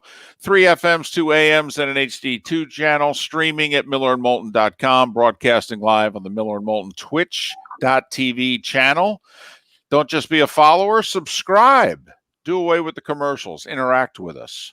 We would appreciate it. Roy Cummings, kind enough to join us once again. Bucs Insider for pewterpirates.com. Pewterpirates.com. You can follow Roy on Twitter at rcummingsfhcn. rcummingsfhcn. Roy, top of the morning to you. How are you? I'm doing well, guys, and it's good to hear from you again. If I'm talking to you guys, it must mean it's football season. Boy, you got that right, Roy. You got that, Roy. Well, unfortunately, Tom Brady wears a Bucs jersey and gave the ball away like Jameis Winston yesterday. How scared do you think Bucs fans are that TB12, who's never thrown more than 14 interceptions in a season, had 2 in game 1? Tell you what, I heard a big thud about halfway through that game yesterday, and I think that was the collective heads of all Buccaneers fans dropping to their chins, dropping into their chest. Because it was just horribly disappointing to see, in essence, Tom Brady go out there and play like Jameis Winston. And it's the same script. We see that we learn after the game from Bruce Arians that Mike Evans ran the right route. He did what he was supposed to do, and unfortunately, Tom Brady read it wrong and overthrew the ball. And then we have another one where he shouldn't have thrown it at all and just made the wrong choice. And oh my God, how many times have we seen that? And so, yeah, it was a little disappointing, but, it kind of goes back to what I said when they got Tom Brady. Look, outside of obviously the 35 picks, or what was it, 45, 55, the 30 picks that Jameis Winston had, their quarterback play wasn't that bad. And it was other things that really sunk the Buccaneers more often than not. And that was it again yesterday, as the quarterback play was standard at best, maybe a little less than that, and then subpar, and then at the end of the day, the rest of the team kind of let them down and didn't do what it was supposed to do. So typical Buccaneers football, guys. One game into the Tom Brady era. Roy, and usually you're the guy who tries to find the positives. and you try to be glass half full. Let me try to be glass half full today. If I'm a Bucs fan, I have got to believe that with all that talent on offense, that they're going to figure that thing out eventually. So to me, I'm worried about them defensively, and I'm curious to see, do they have a kicker? Well, it wasn't Suckup's fault that field goal got blocked. I mean, Wirfs, the rookie, just let the guy get inside him and block him. Anybody's kick would have been blocked there. So the kicker made the kicks he was supposed to make. And heading into the fourth quarter, Roy, Drew Brees had 94 yards passing. 94 yards passing through 3 quarters.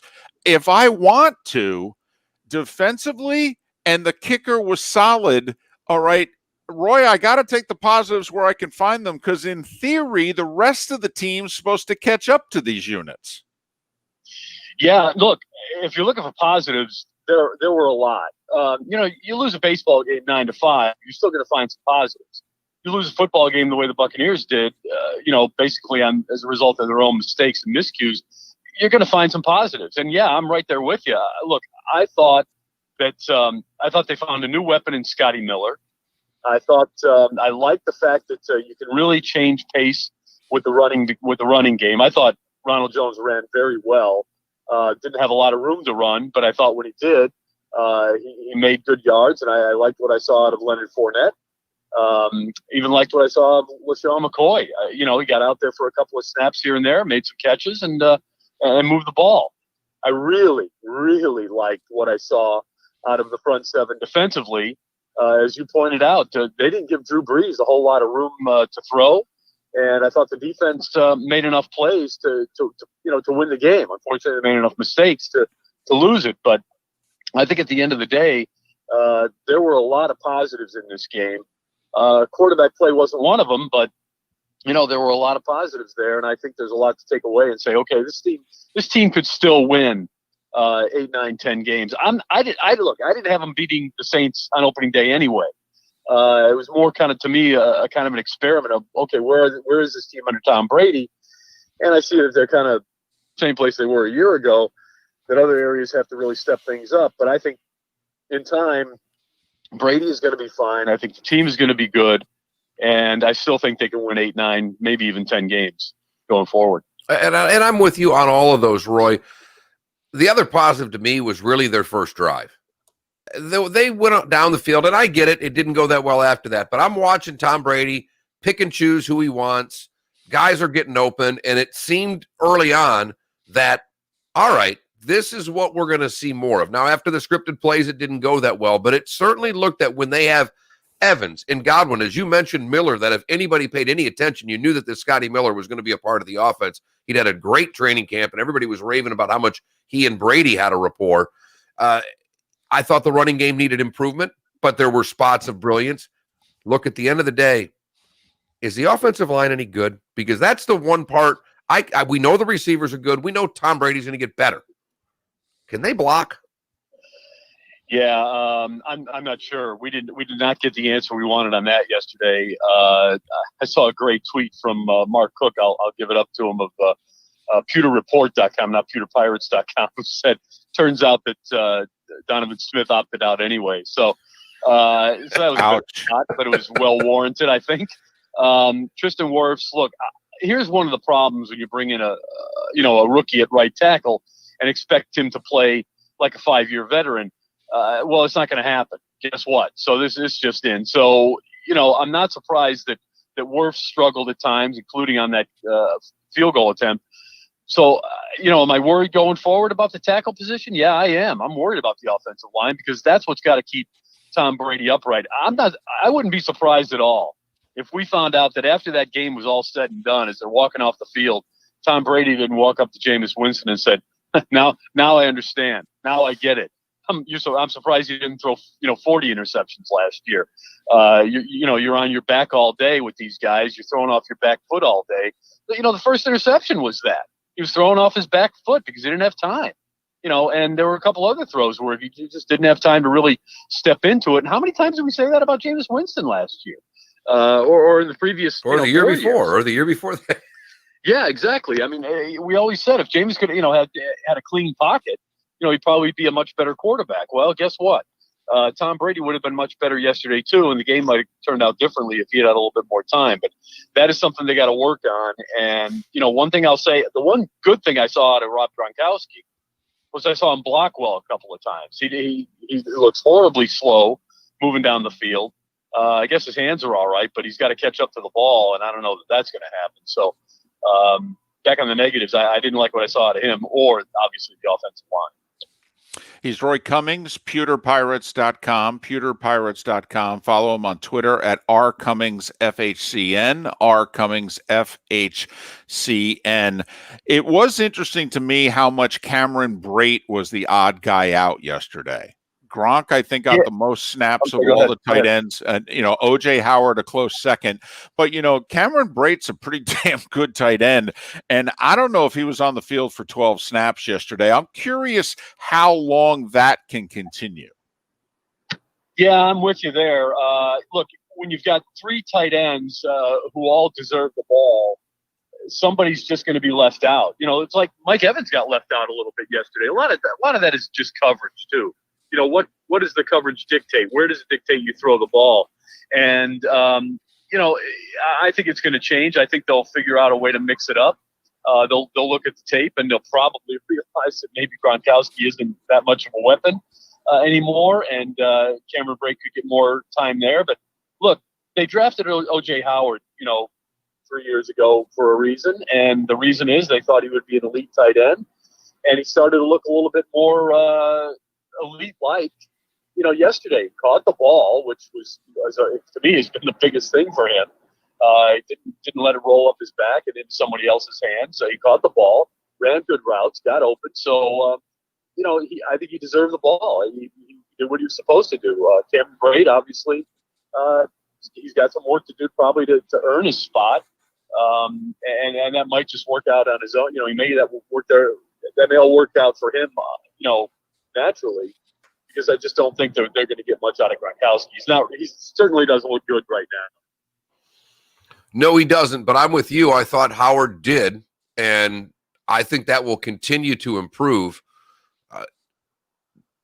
Do they have – it's a good problem, Roy, but you've got three tight ends that are supposed to get snaps. If Miller's any kind of a player, now you got three receivers that want balls, and you have three running backs that want balls. Are there too many guys for one football right now, Roy? Yeah, it's a good question. No, there's no such thing because injuries are going to hit. Somebody's going to come out of the game sore one day, and they're going to need the other guy to step up. The fact that I already said it, running back, I think you can really change pace with those three guys a lot. To me, they're all effective in their own way. I like the fact that they've got so many weapons to turn to. Yesterday I think they turned more to a weapon that people didn't expect unless you've been, in practice every day with these guys and Scotty Miller. And, going forward, that's going to open things up for Mike Evans. Look, it's not a bad thing if you just keep throwing the ball downfield all day and get pass interference penalties, because that's one way of moving the ball down the field in today's NFL. And good, give Tom Brady credit for taking advantage of that when he sees the one-on-one matchups for Mike Evans, and really the defender can't defend him. You're going to get something positive out of that. So I don't think there's too many weapons. I can't imagine Tom Brady is just over the moon over the fact that he's got so many to turn to after coming off a year where it seemed like he might have had one each game. Now he's got 5 or 6, and he doesn't know what to do with it. Carolina at home this week, then it's at Denver and home for the Chargers. So a softer spot on the schedule, if you will. 3 teams who didn't have a winning record a year ago. I mean, that's a whole heck of a lot different than at New Orleans to start the year. I mean, we should start to see Tampa settle in here. You got to figure they got to win 2 of these next 3, and ideally they'd run the table. Yeah, no, I agree with you. I think they should win. Certainly go. Let's just look at next week. I mean, haven't seen the injury report, how things came out of there, but look, the fact that Mike Evans even played, I think, is a big positive. I was concerned that when you hear hamstring, you think, especially with Mike Evans, because he's had it before, you think, boy, that could be 4 or 5 weeks. He played fine. I doubt that there was any setback for him because he was playing late. Again, the running game looks solid. There were some areas. There's obviously some areas they got to clean up, but it's all fixable.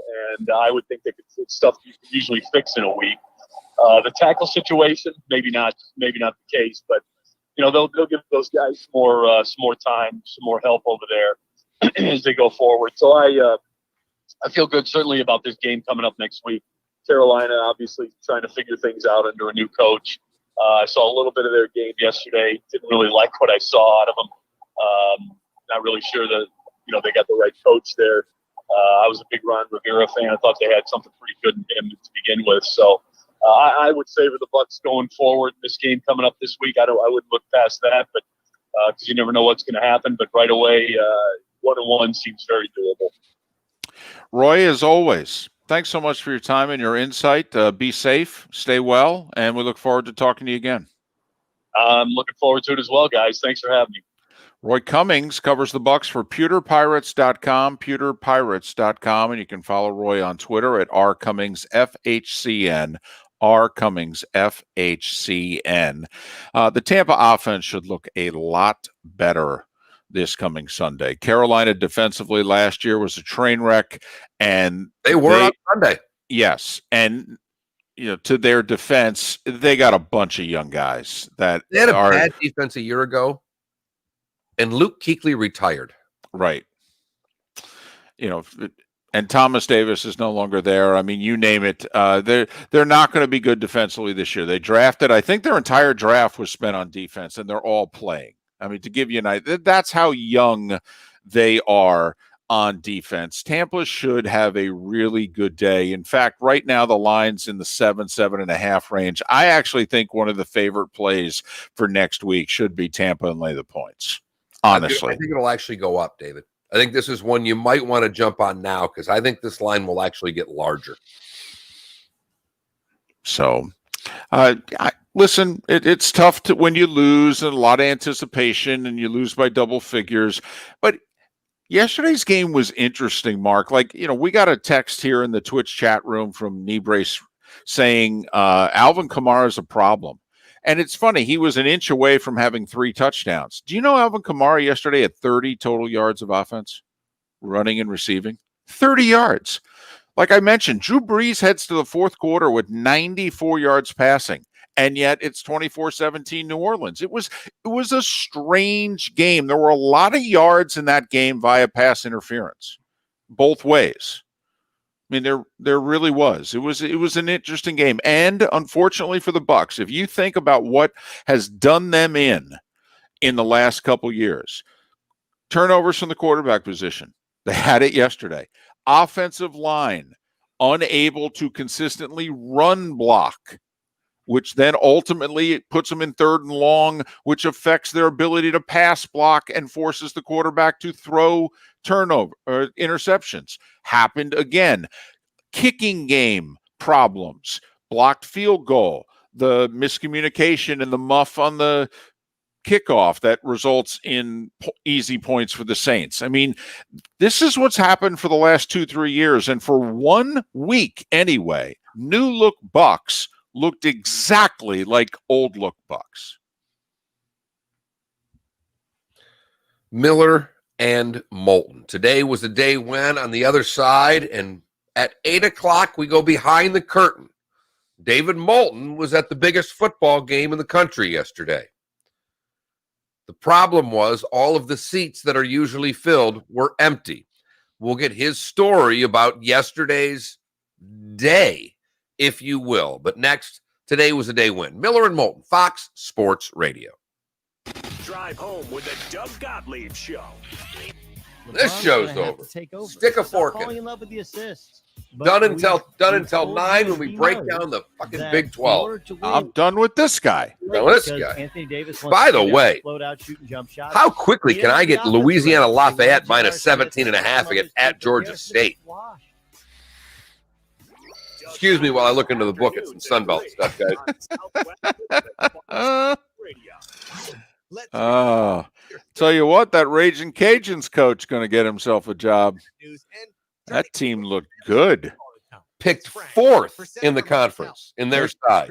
They kicked the crap out of Iowa State. AAC or Sunbelt right now. No offense to all you UCF fans, but you got Memphis, Cincinnati, and UCF. You got Lafayette, App State, and Charlotte. I'll roll dice. One of them would beat you. Look You'd at go you. You'd go 2-1, but one of them would beat you. Look at you talking some Group 5 smack there. C4MH.com can make in your life. I've been a patient of C4MH. My wife and daughter yesterday. Did you see the picture on Twitter of my setup by chance? I have the energy to work out from home. No. In a good mood too. No. C4MH.com's express so payment plan is convenient, affordable. my wife calls me after because they had whatever catechism. They got a new name for it now, but church school, which now the parent has to go as well. Which basically, I looked at my wife and laughed, like that. That's not happening. So they have to leave 8:45. It starts, and then they go to 10:30 mass. So you want to talk about smoke them if you got them. This house was empty at 8:30 until damn near noon. Wow. She texts me after church. And apparently my daughter was an angel, so she got her banana bread at Skillet's, but the wife did not want Skillet's. She wanted Wally. So she made a 2-stop breakfast call and said, what do you want? And it's like 12:45. I'm like, I don't want a breakfast sandwich. Give me a Wally's cheesesteak. Let's get this day going right. And I just said, she called me. She goes, what do you want? She's ordering online. I said, living room may look a little different when you get home. Now, I don't know if you've been here since we moved the couch where it was kind of against the glass sliders, the middle. Right. I took the couch, moved it, so it was basically in the middle of the room on a diagonal. I mean, it made no sense to the room, but that's where I could sit in the corner of the couch and observe all 9 TVs. Reputation matters. And most importantly, I want you to know that I'm going to treat you like a member of my own family. You deserve to. As someone said on Twitter, did you get a pedicure for the day? Because I'm not sure one of those you will see Sergeant Hulko's big toast. It's at the bottom one. Gotcha. I just texted you the setup. So I'm telling you right now, if you want to wear the mask, you can come over for a Sunday and we can watch football. I'll throw everybody out of the house when you have one of your off Sundays. Look at that. And I'm going to get right. This week I'm buying a 27-inch monitor for my computer, so that little middle one will be a lot bigger. I didn't even need the red zone. I had all 9 games on.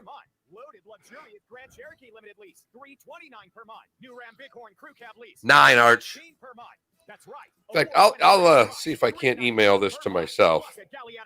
I'll put it up on the screen. Payment free for 3 months, interest free for 6 years, and worry free up to 100,000 miles. And our parts service and body shop are open to serve you, featuring Ram Bighorn crew cabs for $319 per month. Jeep Adventure Days at Galliana Chrysler Dodge Jeep Ram, 1/2 mile south of Daniels Parkway on US 41 in Fort Myers. Open every day, including Sunday. Call 239-481-2600. GallianaCars.com. 42 monthly system per year, $32.94 due at signing plus tax title 0 security deposit, $13.88 per month, $1,000 for 72 months at 0% APR with 0 down. Lender approval offers don't combine. No matter where you're voting, with Towboat US, you're covered by the world's largest towing fleet with over 300 ports nationwide. Your local Towboat US companies in Charlotte, Lee, and Collier counties are here to help 24/7, 365 days a year. Inland, the river to Lake O, and out 75 nautical miles. And new membership pricing starts as low as $99. Call 239-945-1664 for more information, or visit towboatuscapecoral.com. With Towboat US, you're never stuck on the water. The football season is here, and you can track the latest news, odds, and information at betonline.net. Bring the game home at betonline.net. Here we go. Now back to Miller and Moulton. No. This is Miller and Moulton. We're live.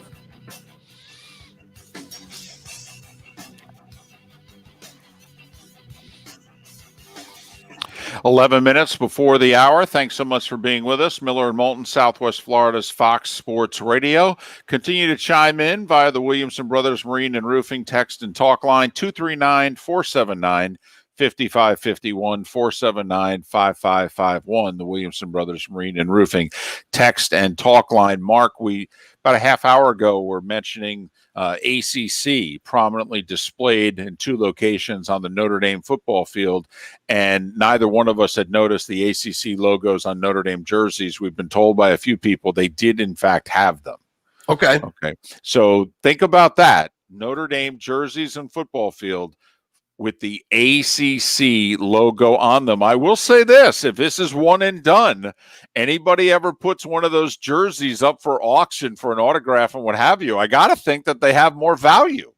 They become a collector's item. Very well may be. Very well may be. Time now for... Today was the day when, giving you the history of today's date so you're a beacon of useless knowledge around the office. Useless, but a lot of fun to talk about. This is Today Was the Day When, Fox Sports Radio and FoxSportsFM.com.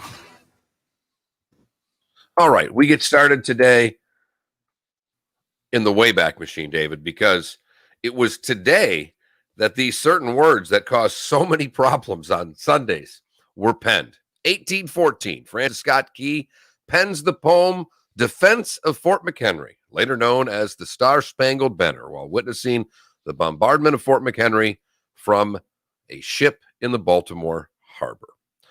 1868, Tom Morris on the 8th at Prestwick scored what is known as golf's first hole-in-one. Teddy Roosevelt. Now, hold on. This is Tom Morris. It's not old Tom Morris. David, it just says Tom Morris. I think it was his kid, and his old man disputed it. That's my guess. Teddy Roosevelt became president today in 1901. After Walter McKinley died, he becomes the youngest man to serve as U.S. president. 1923, George Burns. I did not know before a long acting career he played first base for the Red Sox. But in 1923, George Burns pulls off an unassisted triple play. Here's irony for you. In 1930, the Detroit Lions played their first NFL game as the Portsmouth Spartans. They won. Think about where it's gone from there. Little Richard recorded Tutti Frutti today. Biting irony. In 1955. Denny McClain wins his 30th today in 68. He would bet that he would lose the next 3 and probably did. Hello. 1972 on CBS. We finally heard Good Night, John Boy for the very first time as the Waltons premiered. 1980, Dwight Clark gets a catch. He'd do it in the next 105 straight games. 81, without this, we'd have never had that great scene in Rain Man, Wapner and 5. Judge Wapner in the People's Court debuted today in 1981. Changed television as we know it. Darn right it did. This didn't change television, but got to, well, for whatever reason, this show just won't go away. And I never liked it then. I don't like it now, but there are many that do. Today in 1985, the debut of the Golden Girls. Really? You don't like the Golden Girls? Watch.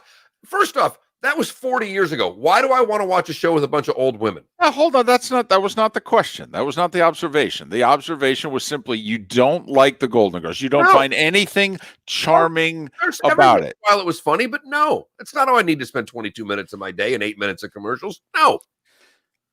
Overrated. I disagree. I think it's underrated. Might be a poll question. We haven't put one up yet. Cal Ripken's consecutive innings game, streak of 8,243 consecutive innings is broken. Ivan Lendl would go 3 straight at the Open, beating Mats Wilander in 4 sets. In 1990, in the first inning, senior and junior go back-to-back yard. So Lendl was 87, right? Because didn't he win at 85, 86, 87? Correct. Yeah. Okay. And senior and junior went back-to-back yard. How great is that? That's just cool. That was 30 years ago, right? 90? Right. Marshall Faulk today in 91 ran for 386 yards and scored 7 as San Diego State beats Pacific 55-34. Darkest day in baseball in a long time. Today in 1994, the owners vote to cancel the remainder of the 94 season. The sport was brought back largely because of this guy. And in 96, Mark McGwire becomes the 13th to hit 50 in a season. If you were born today, you share your birthday with Ron DeSantis, our governor, born today in 1978.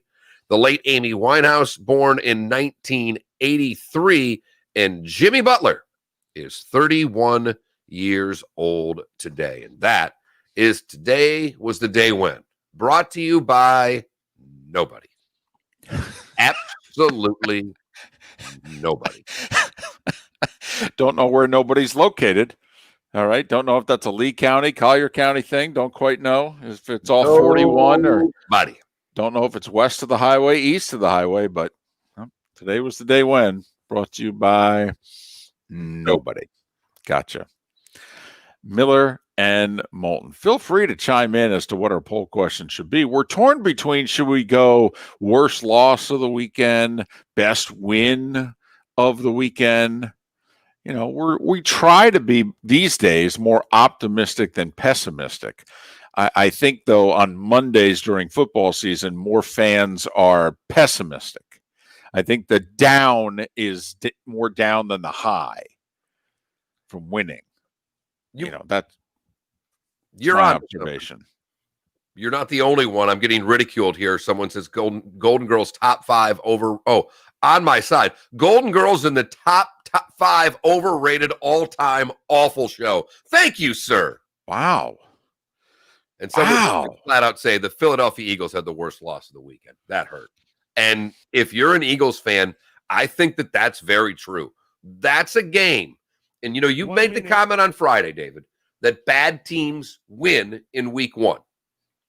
That Washington win against the Eagles, it used to be an 8-4 thing. 8 winners, 4 losers. Well, now it'll vary because we've added an extra team in the playoffs.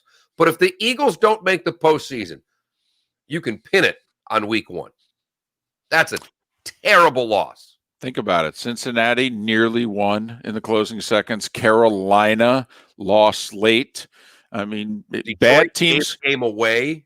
Injuries haven't taken hold yet. And that's why bad teams can put up a better fight now than normally they can put up later in the season. Miller and Moulton. Steve Deace will join us next hour. Is the Big Ten going to vote? And if so, are they going to vote to return and play football? All right. 2 big questions. We'll get answers from Steve on the other side. It's that time again to hear from our good friend, Dave Meister, owner of the Floor Meisters in Naples. And we love talking to Dave. We know that when he calls, something special's going on at Floor Meisters. Dave, sounds like you have a lot of that very popular core check that everyone is looking for and wants in their home. I think the Golden Girls holds up, though, because 35 years later, the same jokes about Florida lifestyle and old people in Florida still apply for a show that's 2 generations ago.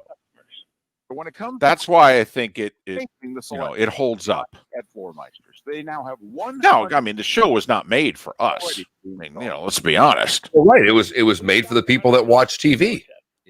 I mean, right.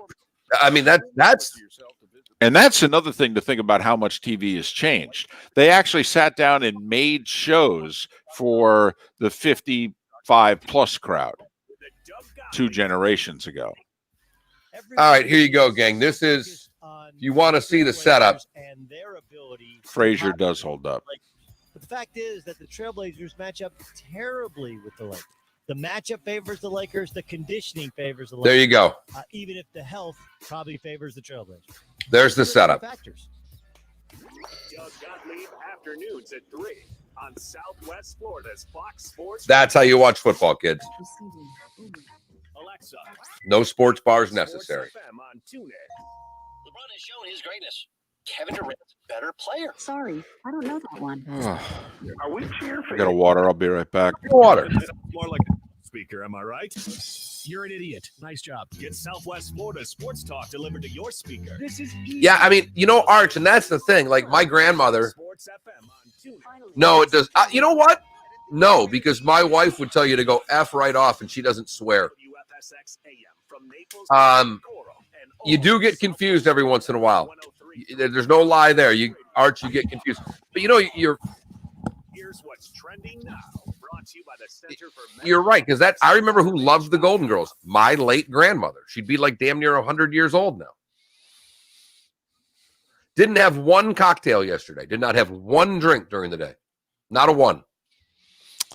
I'm going to try to cut down my Sunday beer drinking because I want to be able to have super intelligent football conversations. And if I start going in the 1 o'clock games, I'm toast by the time the 8 o'clock game comes.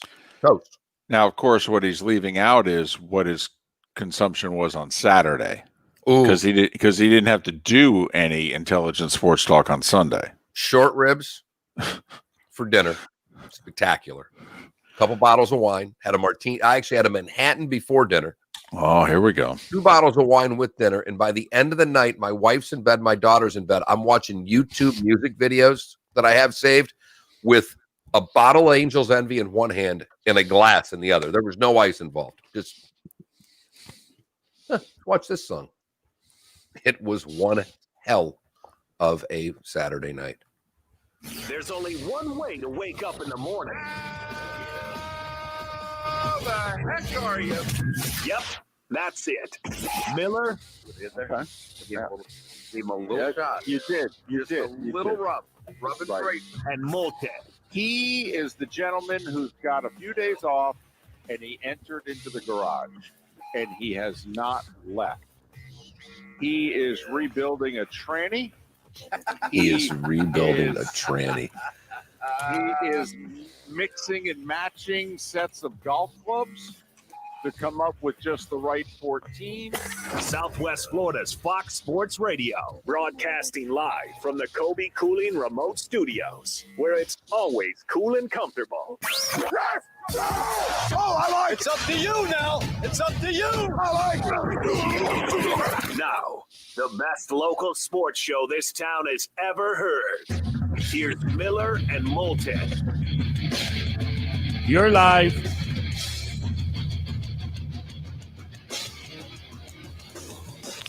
Couple minutes past the hour. Top of the morning to you. How the heck are you? We're Miller and Moulton. This is Southwest Florida's Fox Sports Radio.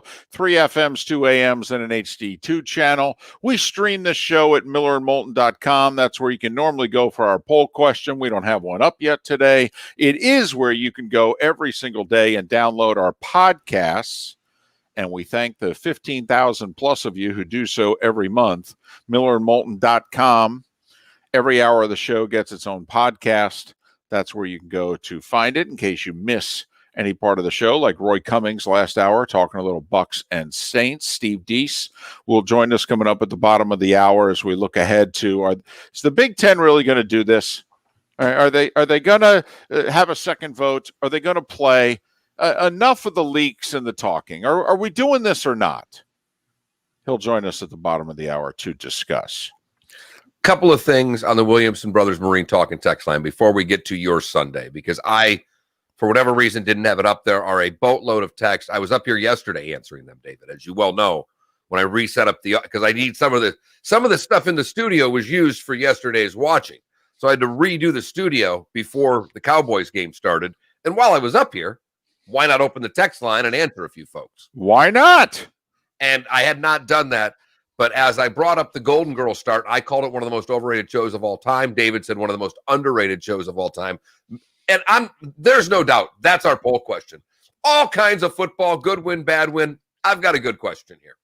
And this person says flat out, Golden Girls are as overrated as the Cowboys every year. Ooh. Boom! Solid text Boom! right there. Boom! That is a big-time text on a Monday. I like that. Williamson Brothers Marine and Roofing text and talk line right there, coming through strong off the top rope there, Snuka. You're darn right. You're darn right. But David, you were part of our poll question last week. You were scheduled to work 43 college and pro games. Right. You worked your first. Correct. Yesterday. Right. Flew to New Orleans Saturday? I did. Had a delay in Atlanta, which was a little nerve-wracking because you have to get COVID tested. And there's a 2-hour window to be tested. And I was worried that, they were talking about taking us off the plane and maybe catching a later flight. And I'm like, I'm going to miss my COVID test. And if you miss the COVID test, you can't work.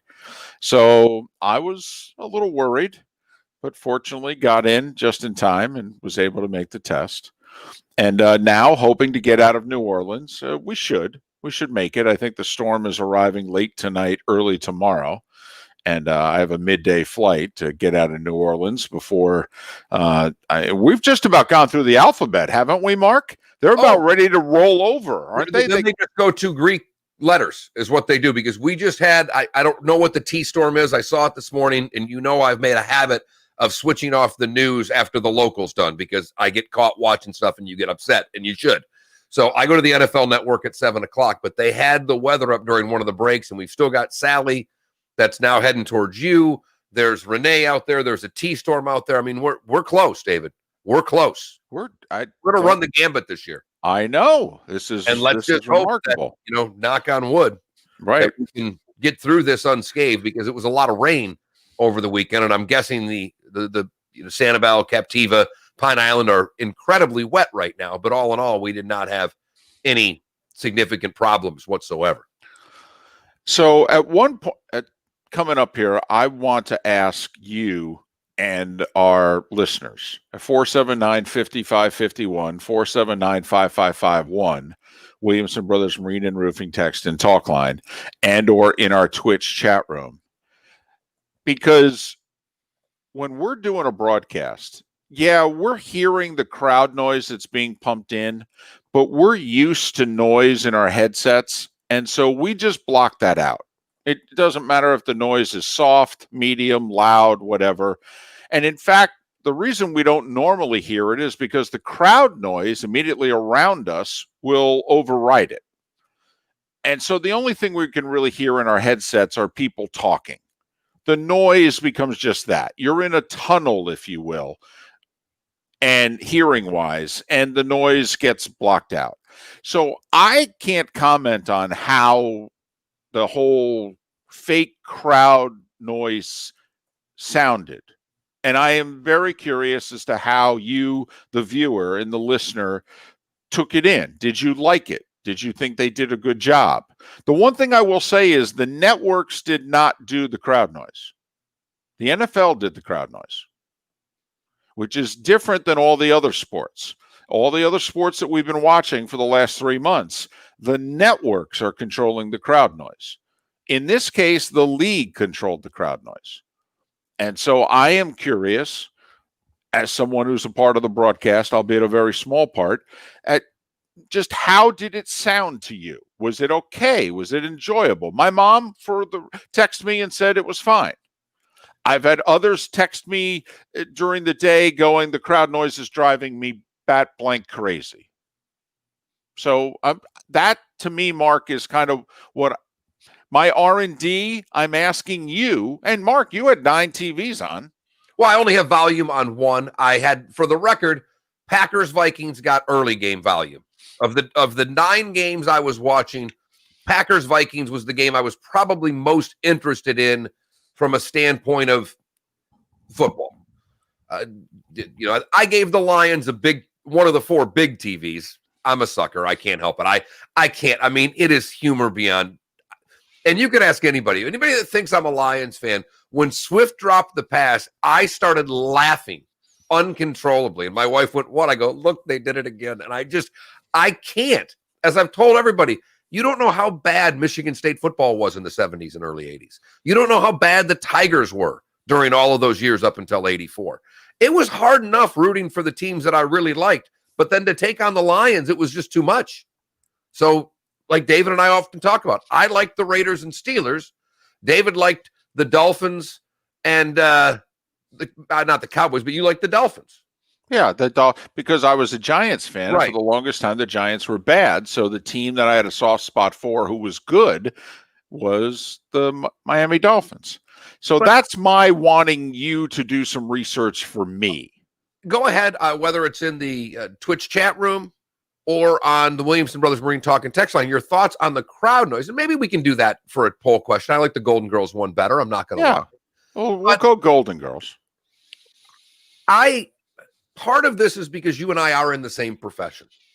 And at the end of the day, crowd noise is just that. It's noise. The only time it bothered me is there was one time during the Bucs game that I went up to get something out of the kitchen and they put some piped in crowd noise and I kind of spun my head around like, what happened? Like, because it was after a play. Like, was there a little fight, a little altercation? And and I'm like, it's a damn crowd noise. What are you even bothering with that for? That was the only time that they got me, if you will. But it is just noise. But like you, David, I had the people who don't like it. I mean, they don't like it. They're upset not liking it. Most of us, I think, we're like your mom. It's like a little noise. And we've watched the NBA. We've watched the NHL. And they've had crowd noise in it, and it's not bothered me. In fact, when I heard Buck say it, Joe Buck was the first guy out there that told the world, we're going to put in piped crowd noise. It was the Real Sports. I think they had Nance, Buck, and Breen from ESPN, and Gumbel. And they have the 4-shot, the Zoom shot that we've all seen 6 million times now. And Joe Buck said, I think we're going to pump in crowd noise. And the 3 guys in that shot, you want to talk about your 6 seconds, because eyes got wide and like, you're going to do what? And I think at home when I watched, I went, you're going to do what? And now that it's on there, it doesn't even bother me. It's no big deal. But I think I'm a little guilty of where you are, David. We've both broadcast so many games. It's just noise. Joe Buck, I know, made reference of it late in the broadcast yesterday, in which he said the crowd is booing, even though there's no crowd here. We did hear that because at that point, the tornado warning we had dissipated. We were done watching rectangles on Fox 4 television. For those of you just coming on board, going to work right now, we did spend a good amount of the monologue breaking down the water spouts that we talked about for 18 minutes during the most critical part of the football game, the third quarter yesterday, as Tampa Bay cut the lead from 17-10 to make it a game again. But we didn't hear any of Joe Buck or Troy Aikman. What we heard was the third or fourth guy that does weather for Fox repeating the same things over and over again for at least 18 minutes. Because I do have a tweet that said 18 minutes and still going, as those of us around Southwest Florida were going, you've got to be kidding me. So if I can, Mark, for a moment, and I don't normally get personal on the show, I mean anecdotes, but yesterday was weird. It's the word that I keep saying. It's the word that keeps popping up in my mind. Mark, you've been here. It's New Orleans. And for those that have not been, when it's a football day in New Orleans, whether it's a bowl game, whether it's LSU, and just people are in town and they're going to the bars, never mind when the Saints are playing. And to know it's the season opener for the Saints, and they're playing Tom Brady and the Bucs. I mean, this literally would have been the biggest party in the country yesterday. And I walked, and I intentionally walked from the hotel to the stadium, and it's a little over a mile, just to see, was there anybody, anything, anywhere? No. That was the first thing, because you and I both walked when I went with you to the Rams-Saints game, and that was a big game. And everybody knew it was a big game. But this would be bigger. It's a division game. And, the one thing, I almost sent you a text during the game. I thought you may have known, but I ran to get dinner. I'd like a pick up and come back during the second quarter and listen to the Bucs broadcast. And Evans and Lattimore were going at it. And they brought up in that broadcast, you remember 2 years ago when they both got thrown out. And I thought in my head, I need to text that to David. I'm sure he knows, but there's a lot going on. And the only reason is I thought about the fan who asked Joe Buck when you're going to do a Bucs game. And Joe says, I don't know, or, no idea. Well, all of a sudden Brady's there and he's doing 5 of them. And there was part of me in my head going, Joe and Troy, as much as they know about football, any Bucs history that they know is from days gone by because they haven't been relevant on Fox in so long. Right. I know for a fact late in the 2018 season, they did a Tampa Bay at Dallas game. But in the 2+ years that I've been with them, that's the only. And we did a Thursday night game in Carolina last year. It turned out to be Cam's last game with Carolina, week 2. He was hurt and didn't play the rest of the year. But yeah, they don't do a lot of Tampa Bay. But yes, you and I were here. It was the Rams. It was the Saints. It was a November game. And it was big. They were both in first. It would turn out 2 months later they'd play again in the NFC title game. But they're, the jerseys. My goodness, there were 30,000 Breeze jerseys. Never mind, you go old school. The whole walk down. David said a mile walk. We were walking to the game, and David gets there early. He's working. Yeah, 3 hours early. And in front of the Superdome, there are thousands of people, and it's a damn party. If you've never been, it is collegiate, even though you're in a big city. It has a collegiate feel because they're goofy nuts, but you're at a pro game because, they're goofy nuts. So the fact that literally there was no one in the streets. Normally the security presence around the stadium is massive. There was literally one cop car. One. With its lights on in front of the Superdome. That's it. One police officer I saw. You walk up, they did the thermostat, testing there, temperature testing. And I was worried because I had walked and I'm sweating like crazy. And they go, don't worry about it. It's not going to affect you. And it didn't. Okay, good. So then, we're there 3 hours early. Normally the booth is a very busy place. Anyone who's at the game stops by to say hi to Joe and Troy. Mark, you witnessed it on Saturdays, when Vern used to do, Vern was the grandmaster of every parade. That booth was jam-packed right up until broadcast. Not allowed to leave your work area. Doesn't matter who you are. Doesn't matter where you work. You're not allowed to leave it. Like we were allowed in the stadium. We were told you go directly to the booth. You do not leave the booth, by the way, except to go to the bathroom. That's it. And so there were no visitors. So that's one of the first things we noticed. And then, of course, the stadium's not filling up. The time is ticking off the stadium clock. There's no one there. And there's a buzz in a stadium. Anybody who's worked enough games, I don't know how to describe it. I don't really believe in a lot of things other than karma, but if there are spirits inside of a venue, I kind of get that because I don't care if it's an Everblades game that I worked that was important or going to that LSU, Alabama, Rams Saints. You walk in the building and there's an energy. So David, what did walking in the building feel like? Because you and I have talked about the energy feeling a million times and you agree with me on this. So when you just walked in and got checked in and you go up the elevator or walk down those tunnels that I walked with you, when you're in the bowels of the stadium, that's where I always felt the energy. What did it feel like from the check-in to the elevator, if you know what I mean? Well, from the check-in to the booth was also awkward because certain areas of the stadium are now blocked. The normal way we would get to the booth, you can't get to the booth that way anymore. So I got lost. It took me, I knew what level the booth was, but to find it, I walked into a couple of, nope, sorry, can't go here anymore. Had to backtrack. So it took me 15 minutes to get to the booth. It normally takes 3 to 5. So when I finally got to the booth, but here's the thing, Mark, it's 20 minutes before kickoff. We're watching Red Zone. We're seeing the 1:00 games end. The scoreboard clock is ticking. There's under 20 minutes to go. There's no one on the field. There's no one in the stands. And at one point, I forget who it was in the booth who said, we're doing a game, right?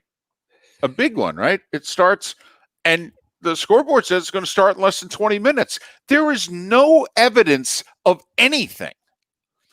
And that's when it hit me, wow, this is really going to be different. And I know just from working the game, I never realized how much we in the booth also need the energy of the game. It keeps you into the game more. You concentrate more because of the energy.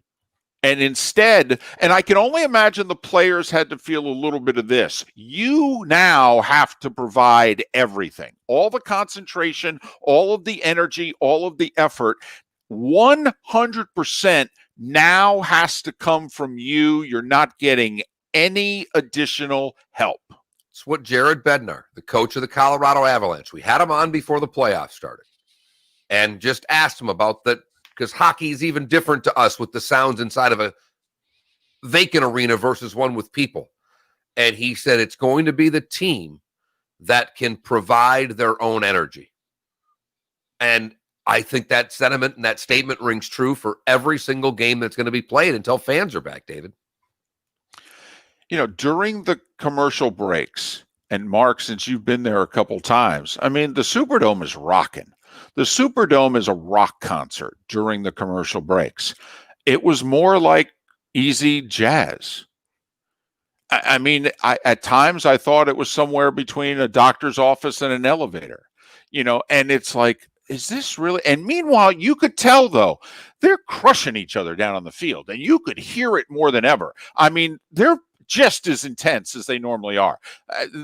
There were some serious hits in that football game, too. There was they were not serious hits. They don't like one another. Well, no. And there was some serious hits going on in the NFL yesterday. I mean, those guys are pros. They did not hold back. They brought it. All right. And a tip of the hat to them, too, because there were times in which I found myself having to, hey, come on now, concentrate. We got a game going on here. Just because it feels like you're at a library doesn't mean we're not at a game. I do think it affected Joe and Troy.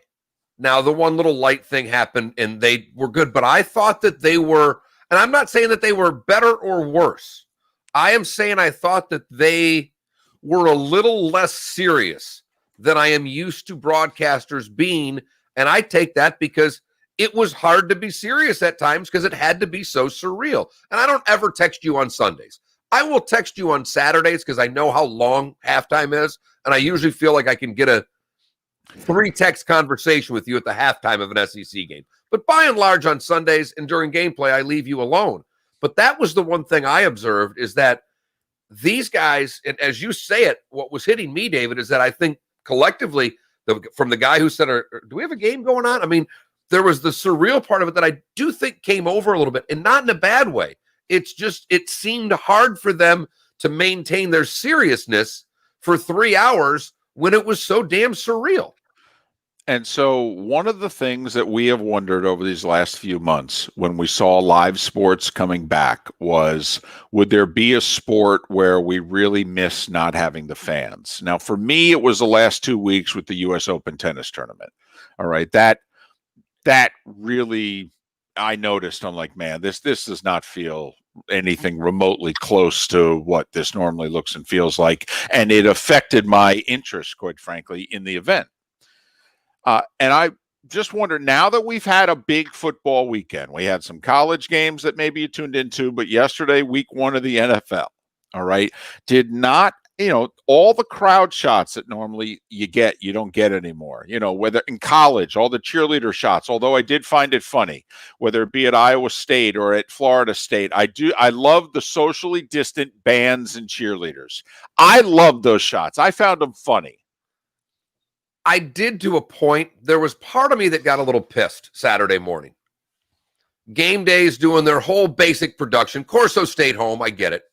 His setup was hysterical. He had cardboard cutouts of everybody around him, like on his back porch. Did he really? I don't know. That's great. I mean, that was great.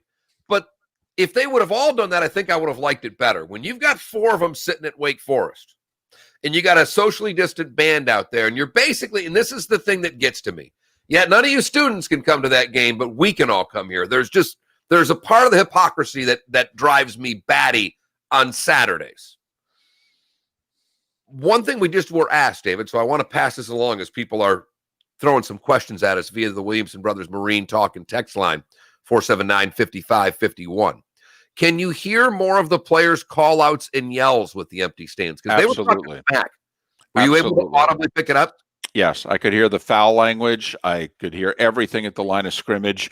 In fact, one of the observations, and I'm pretty sure Troy then we picked it up and he made it during the broadcast, was we think that quarterbacks may be able to draw more offsides because you're hearing this not just the snap, but you're hearing, what the quarterbacks are doing at the line of scrimmage more than ever before. If you think Aaron Rodgers was good at drawing people off sides before, he might even be doubly good this year. And Rodgers talked about that because he was going to Minnesota where they use a lot of silent counts typically. And he was able to. On my one drive to pick up dinner, by the way, Tampa had the ball, and then New Orleans had the ball. And I was listening to that Sirius Red Zone channel. So you get whoever has the balls broadcast. And when Vita Vea went offsides on 4th and 2. Off on 4th and 2. I don't know who does color for the Saints, but he ripped Vita Vea apart, like laughingly. What? You've only got one job. Look at the ball. You're standing over the ball. How can you be listening to the count? Look at the ball. And this is the Saints guy. I mean, just screaming at Vita. Like, how does that happen? How can you be the nose tackle and be drawn offside by Cadence? Never mind the fact the Saints had called timeout, and you figured during the timeout, I mean, what fan at home wasn't talking about maybe they're going to try to draw them off sides here? Joe and Troy pointed it out, and then have Vita Vea drawn off sides. I mean, it was ridiculous. But so that was just some of my observations, some of how it was different from the booth perspective. And I am very curious, as we were in the booth, people text, Joy and Troy get texts, and, Joe's guys get texts, and I get texts. And so we were kind of curious as to how the broadcast, with no crowd, with fake crowd noise, how it was being received. And so I would like to know, as you watched your NFL yesterday, no crowd. Was it noticeable? Did it bother you? Did the crowd noise bother you? Okay. Was it too loud, too soft? Those type of things. Please feel free. 479-5551. We would appreciate it. Hell, if I'd have known, I would have texted more. Steve Deace, host of Steve Deace Show, and is the host of the Michigan Podcast and the publisher of the Wolverine Digest. Will the Big Ten play football? We will ask that question of Steve next. Miller and Moulton. Thanks for listening. Fox Sports Radio. Determination. It's what propels players up and down the field. This year, it's what got them. Well, it's the field. JB Vike there.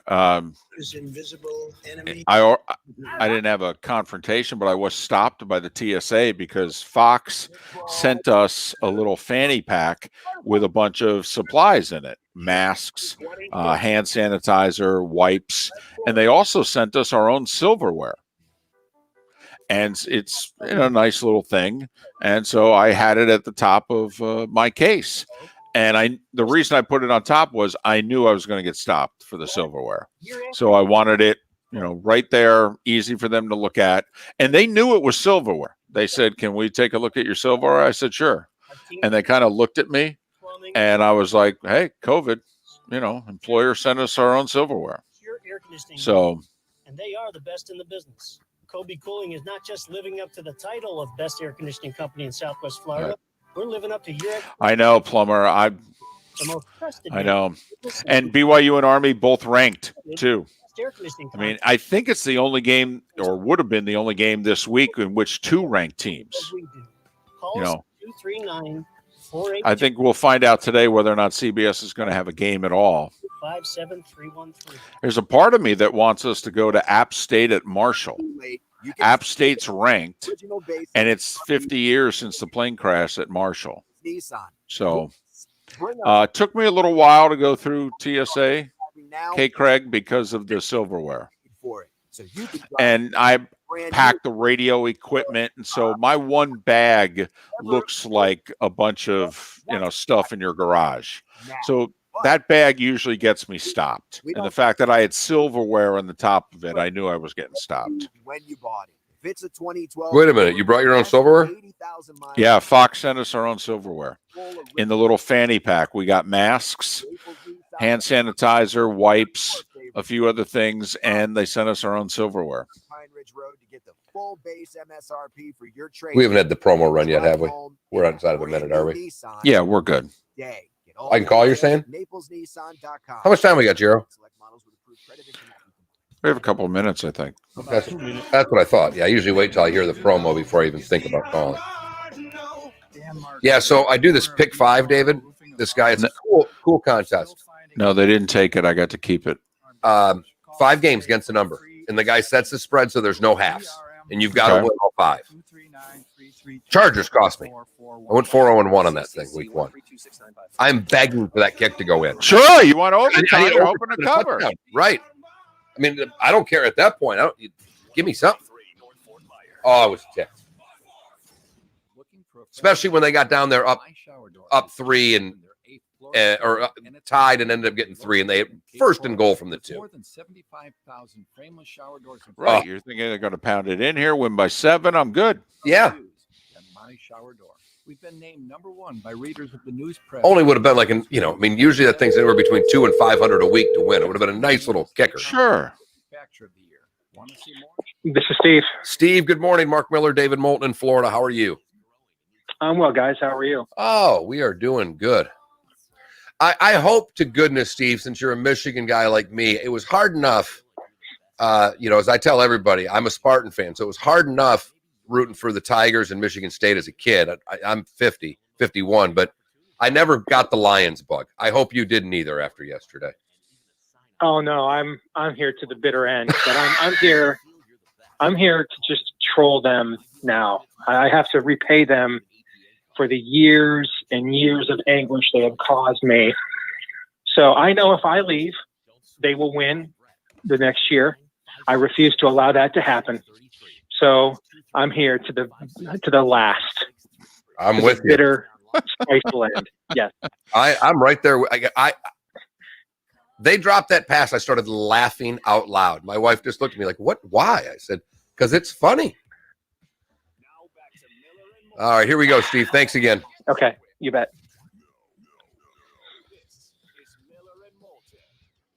You're live. 29 minutes before the hour, Miller and Moulton. Thanks so much for being with us. Southwest Florida's Fox Sports Radio. Steve Deace is host of the Steve Deace Show, but he's also host of the Michigan Podcast and publisher of Wolverine Digest, which is part of the Sports Illustrated family. You can follow Steve on Twitter at Steve Deace Show. Steve, thanks for joining us once again. Hope all is still well in your world. How are you? Indeed, gentlemen, the Lions invented a new way to lose yesterday. So it feels as if normalcy is beginning to return. I mean, if you're a Detroit Lions fan, this is a franchise, you and I were talking about this, Mark, off the air. It exists to only do 2 things: nut punch its fans and clarify obscure NFL rules. Okay. And so like yesterday, you learned that if you demonstrate how someone else did something to you, you can get kicked out of an NFL game for that. And so, again, I mean, this is the public service the Detroit Lions serve. There is no doubt snatching defeat from the jaws of victory since 1958. And I mean, it wasn't, you are right, Steve. The Tigers fooled everybody and got to within a game of 500. Well, they've lost 6 in a row. The Lions spit up all over themselves in the final in the whole fourth quarter, but really at the end. I mean, it is as normal as life has felt in the state of Michigan in a while, isn't it? Indeed. It feels like 2020 is turning around. I mean, ever since Anthony Fauci got that in his throat and he couldn't talk for a month, it really seems like that was the turning point. Now I'm reading about Reese's peanut butter, cupcakes are coming out, and 2020 is turning around, guys. You can feel the momentum is changing. All right.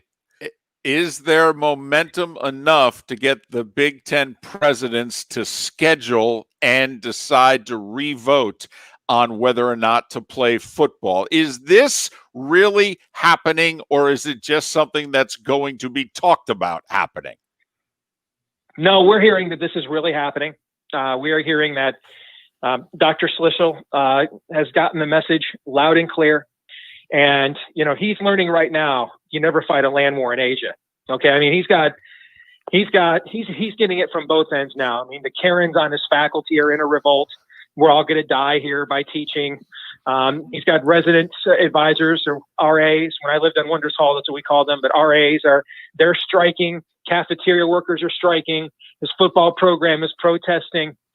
I mean, he is hanging, by a very slim thread, and the Board of Regents love that about him. Okay. So he's going to give in on this one because the peasants stormed the Bastille, and it's either this or the guillotine next. So yeah, he was the holdout here. He's going to vote to play football. And I think without his cover as an immunologist, a couple of other Big Ten schools that we've heard all along did not want to play, Minnesota, Rutgers. They're kind of without their fig leaf now. And so they're just negotiating the final parameters of how this is all going to look politically. But I wouldn't be surprised if you even had an announcement today. And I think when you get an announcement, if they were smart, which they have not been this entire process, but if they should do the whole enchilada. Now, the schedule committee led by Barry Alvarez met yesterday with the presidents. They should have this whole thing laid out so that we can say to everybody, here is when this starts, practice begins, and we're off. And I think and I hope that's what they're going to see rather than another piecemeal, leagueocracy like we've had for the last month.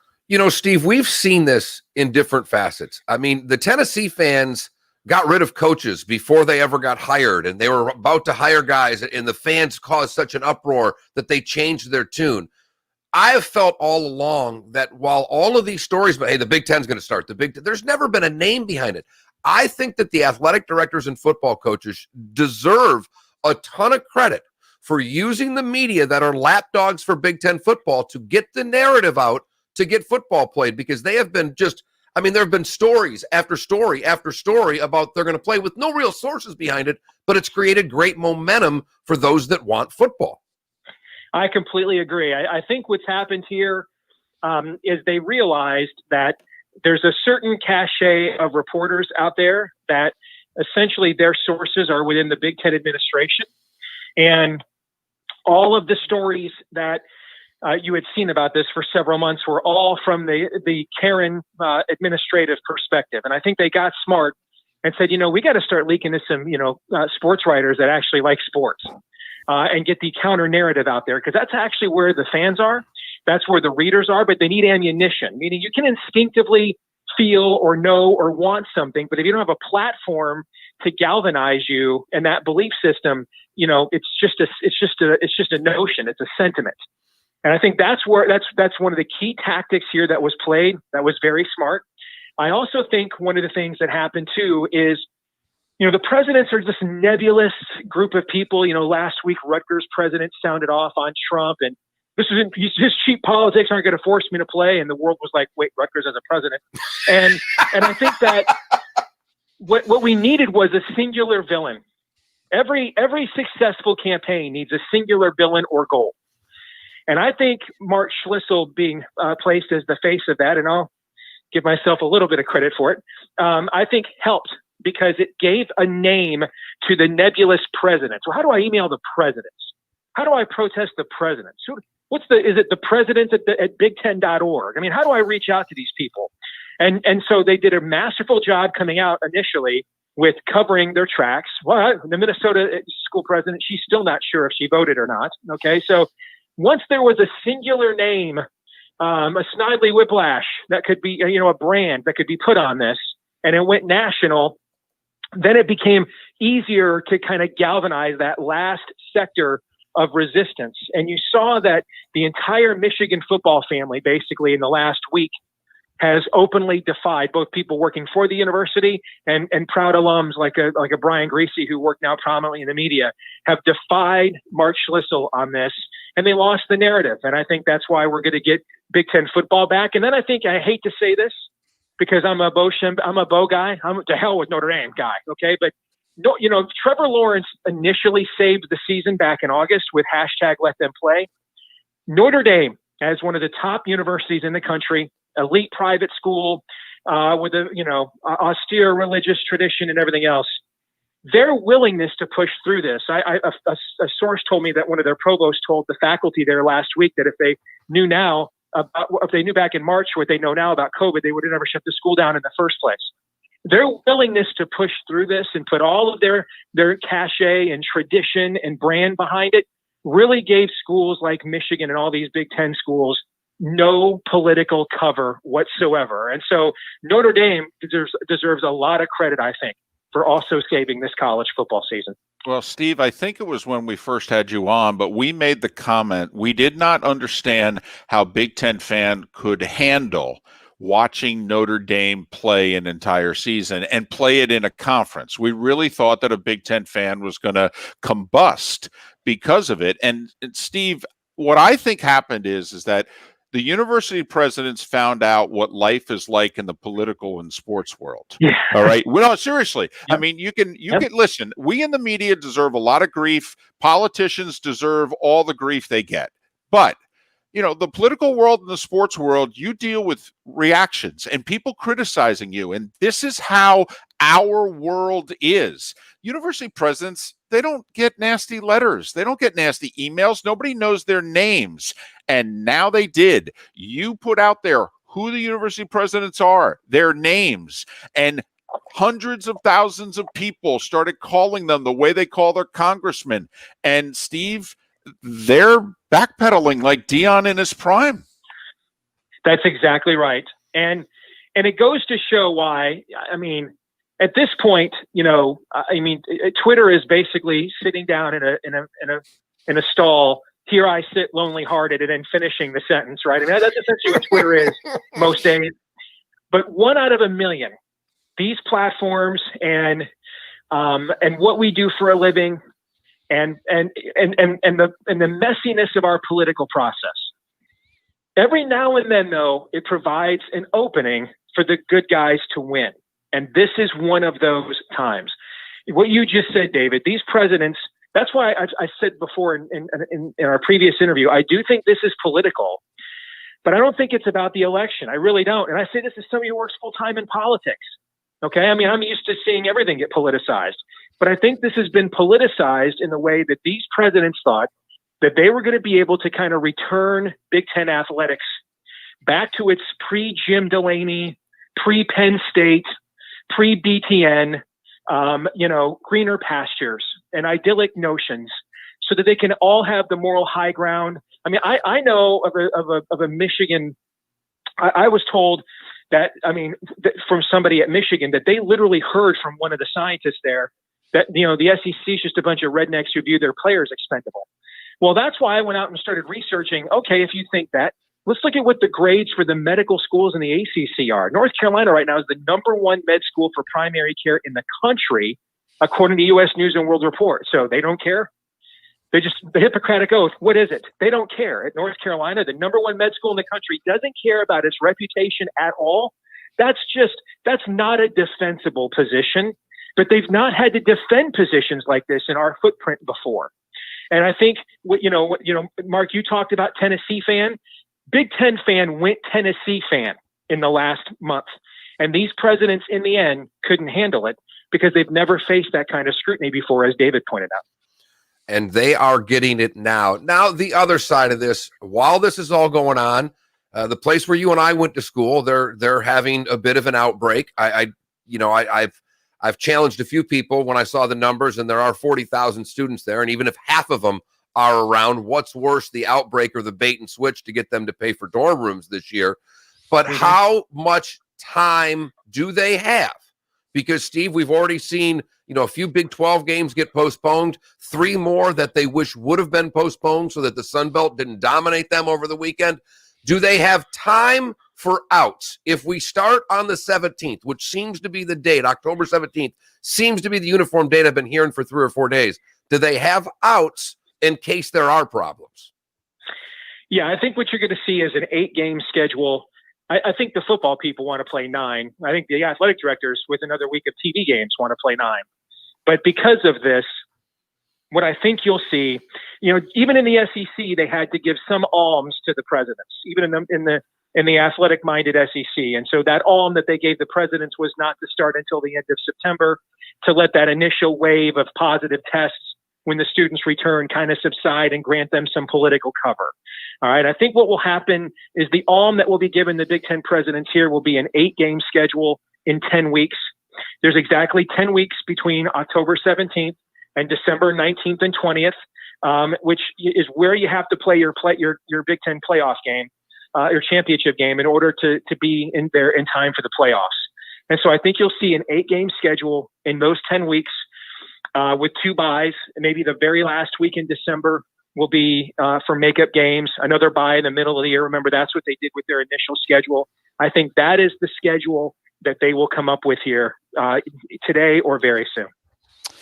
If they start October 17th, they'll have 3 Saturdays in October, 4 in November, and then the first 2 in December. That would give them 9 Saturdays to play 8 games before a Big Ten title game on December 19th or 20th. Steve, any doubt in your mind that A, there is a revote, and B, that it passes? Because they need at least 9 yeses. And if Maryland, Minnesota, and Rutgers are 3 no's, they don't have a lot of wiggle room. No, I work in politics, like I've said before. I have seen more stupidity than the average American ever should. Okay. But this would be intergalactic, guys. Okay. This would be like, Darth Helmet sticking his head in the wall. Okay. I mean, this to go through this entire thing, if you thought you had it up, you were up against it before, and then you go through this entire dog and pony show, but in public, and then you still don't do it again while the rest of these conferences push through, I can't even imagine what would happen then. Now you've got TV partners pissed at you and everything else. No, I think the intent of this was to go ahead and give them all the cover they need. I think you're going to see the advances in testing will be what they will use to save face. But I think that this was all done in order to go ahead and give them the justification to give in to what their fans and their programs want. Any chance that any of the teams in the Big Ten sit out if it's passed? I don't think so either. I think, this is kind of a hang together or hang separately Ben Franklin moment. And I think Brett McMurphy reported this last night that if the league votes to play, they're all going to play.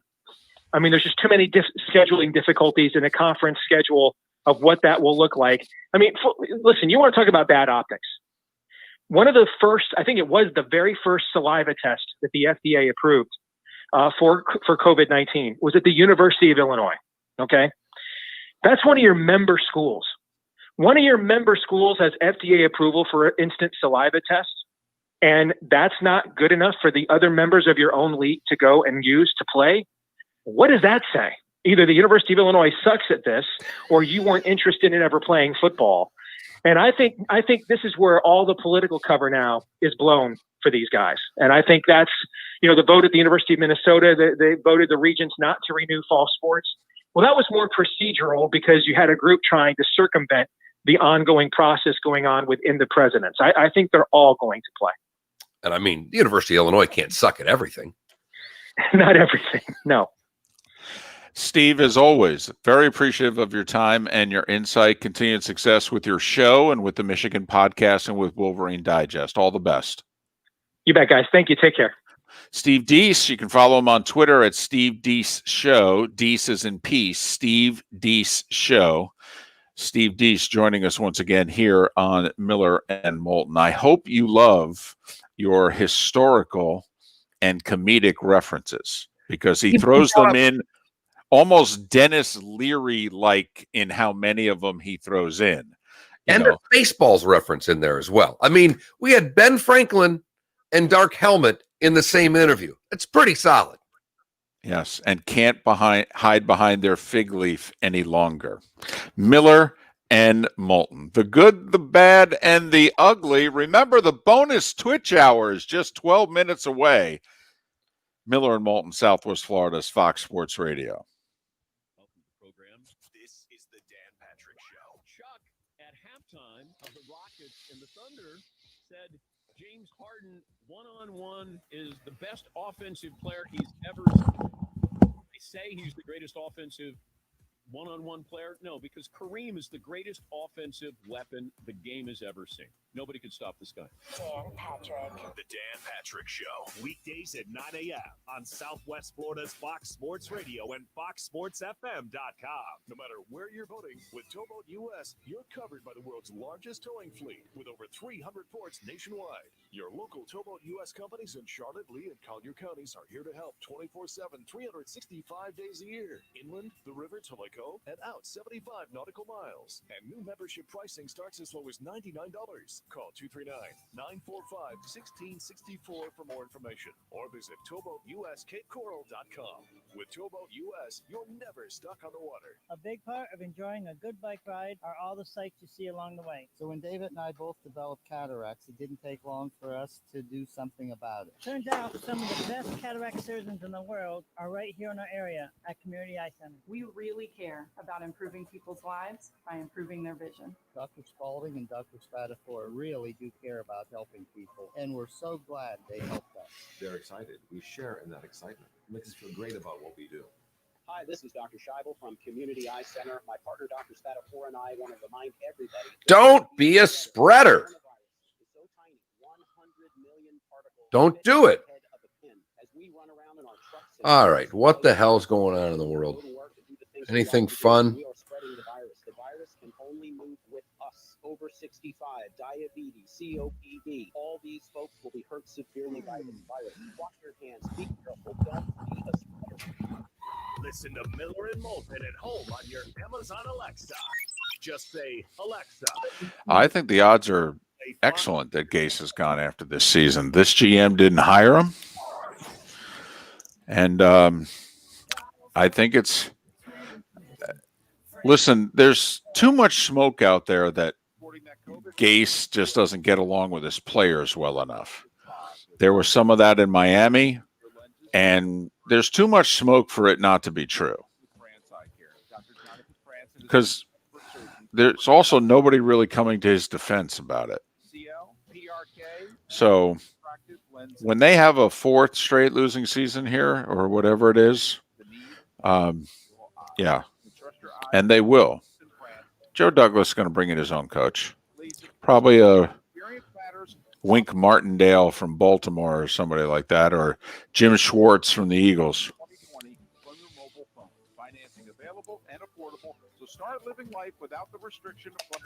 He is predictable. I will say this, though. All right. Their offensive line's below average. Their wide receiving core is below average. And they were playing a top 5 defense in the league. So who was playing a top 5 defense in the league? The Jets were yesterday. The Bills were a top 5. Yeah. I'm sorry. I was kind of doing something. I thought you said the Dolphins. Like, whoa. Don't. I was like, hang on. We can't bash the Patriots and all of a sudden say they're a top 5 defense. But that's on me. No worries. Did anybody check out Cam's post-game outfit, by the way? God, I loved it. Bright yellow blazer, bow tie. God. I am going to love watching Patriot fans fall all over themselves loving Cam Newton. And it's about 2 weeks away from happening. I said it. We were there was a group text in our fantasy football thing yesterday. I'm like, so did you guys all get your Newton jerseys yet? Yep. Just give it a couple more weeks. Oh, can't wait. I can't wait. And when they start allowing fans back in, maybe in October, and all of a sudden Cam's in the end zone doing Superman, and they're doing it back to him. Right. It'll be so great. There's a part of me that wants them to go 13-3 and have Cam win the MVP. From the best headline. Yeah, you're right about the Eagles. It's the worst thing that ever happened to anybody ever. Prepare yourself and hide the women and children. This is Mark Miller's Good, Bad, and Ugly on Fox Sports Radio. You're live. Hey, look, I don't know if this really is going to be a good. This could end up being the ugly in some point. But the good, the bad, and the ugly, by the way, brought to you by no one. Absolutely no one. But you can go to the bar today. We're 50% capacity. We're back in Florida. We're barring it up. So go have one. And see if we shut them back down in 3 weeks again or not. It's good today. Don't know if it'll be good tomorrow, David. For the bad, 2 men have been arrested after they decided to head to the brothel. It unfolded on Saturday night when apparently 2 men decided to go to a brothel and one decided to go in through the front window. What, the door was locked? He smashed through a window and then ran naked into the shop, saying he was held at the brothel against his will. The police are trying to get down to the exact circumstances that led to the man's injury. What is it with the whole people getting naked again in public? Well, if he was in the brothel and had to get out, I think we all know why he was naked. Well, but he wasn't in a room. Apparently, naked going through the front window. I mean, I don't know. There's a place in the brothel, Mark, to keep your clothes on. That's all I'm saying. All right, fine. That's good enough. Finally, the ugly, or creepy, I guess might be the way to do it. There's a guy over here in England was hearing things in his house, so he set up a camera, trying to catch what it was. Okay. And the camera's got a door opening and closing with no one doing it and eerie sounds. He didn't see anything there. No roommate. Nothing on the other side. They are convinced that they have a ghost in their home. I'm convinced he's an idiot. That, David, is the good, the bad, and the ugly on today, September the 14th. This is 2020. Hold on a second. You've never watched one of those paranormal shows? Yeah, when I was 10. No. They're all over the place. Yeah, I know now. that, and I don't watch any of them. Well, okay, but I don't buy it. You don't buy any of it? No. Huh. Okay. What? Oh, what? No. Oh. No. No. That's there's a lot of things about spirits that I don't really buy into. Gotcha. Well, that's not true. You buy into spirits all the time. I buy into those spirits.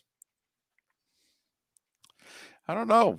When I see it on videotape, I have to admit I buy into it. Do you?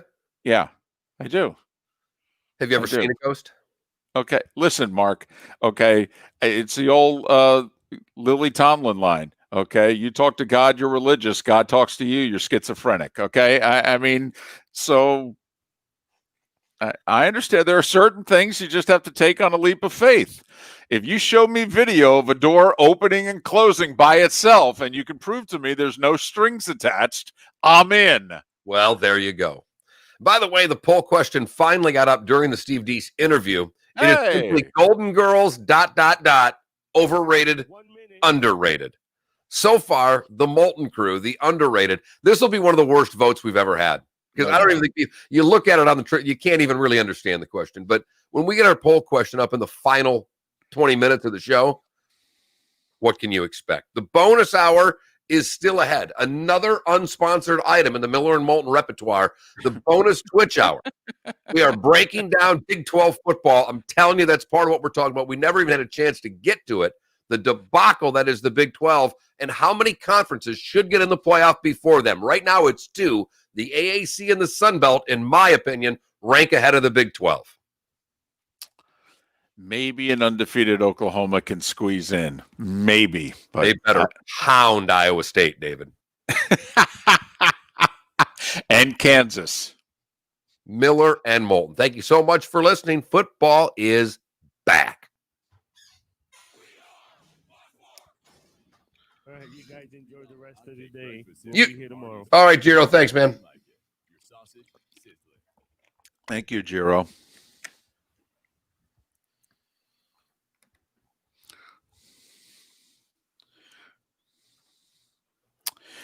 Well, the one thing I will say about the Eagles to all their fans out there, the Redskins can bring it. And I don't think Doug Peterson's play calling is helping you. You get a 17-0 lead and you don't run the football. They couldn't. The other side of this is that, watch McMillan, John McMillan, who comes on our show, or McMullen rather, said about that. He's like, Miles Sanders looked fine all week. Think about this. You had Montgomery with the groin, was not supposed to play. They played him. He was fine. Evans, hammy, not supposed to play.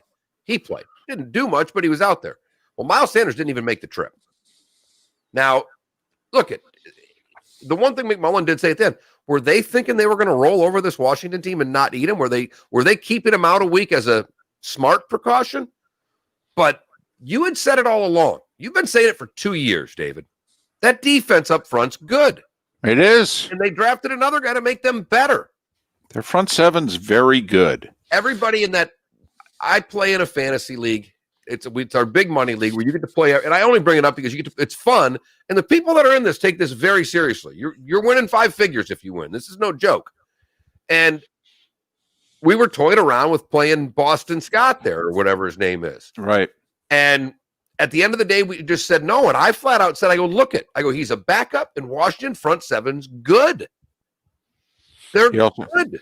And then he got banged up in the first half, and I don't think he played much in the second half. No, but they didn't. I mean, you look at their rushing numbers; they couldn't run the football. Yeah, but Mark, my problem is they didn't try. And Mark, first off, you take time off the clock and you pound the defensive line so that it slows them down a little bit when they want to rush the passer. And when you have a 17-0 lead and then a 17-7 lead, run the effing ball. Shorten the game, wear out the defensive line, make it easier on you. Doug Peterson's got Andy Reid disease, and I know he won him a Super Bowl. And I'm not saying he's not a good coach, but, there's a reason the Bill Cowers and the Bill Parcells of the world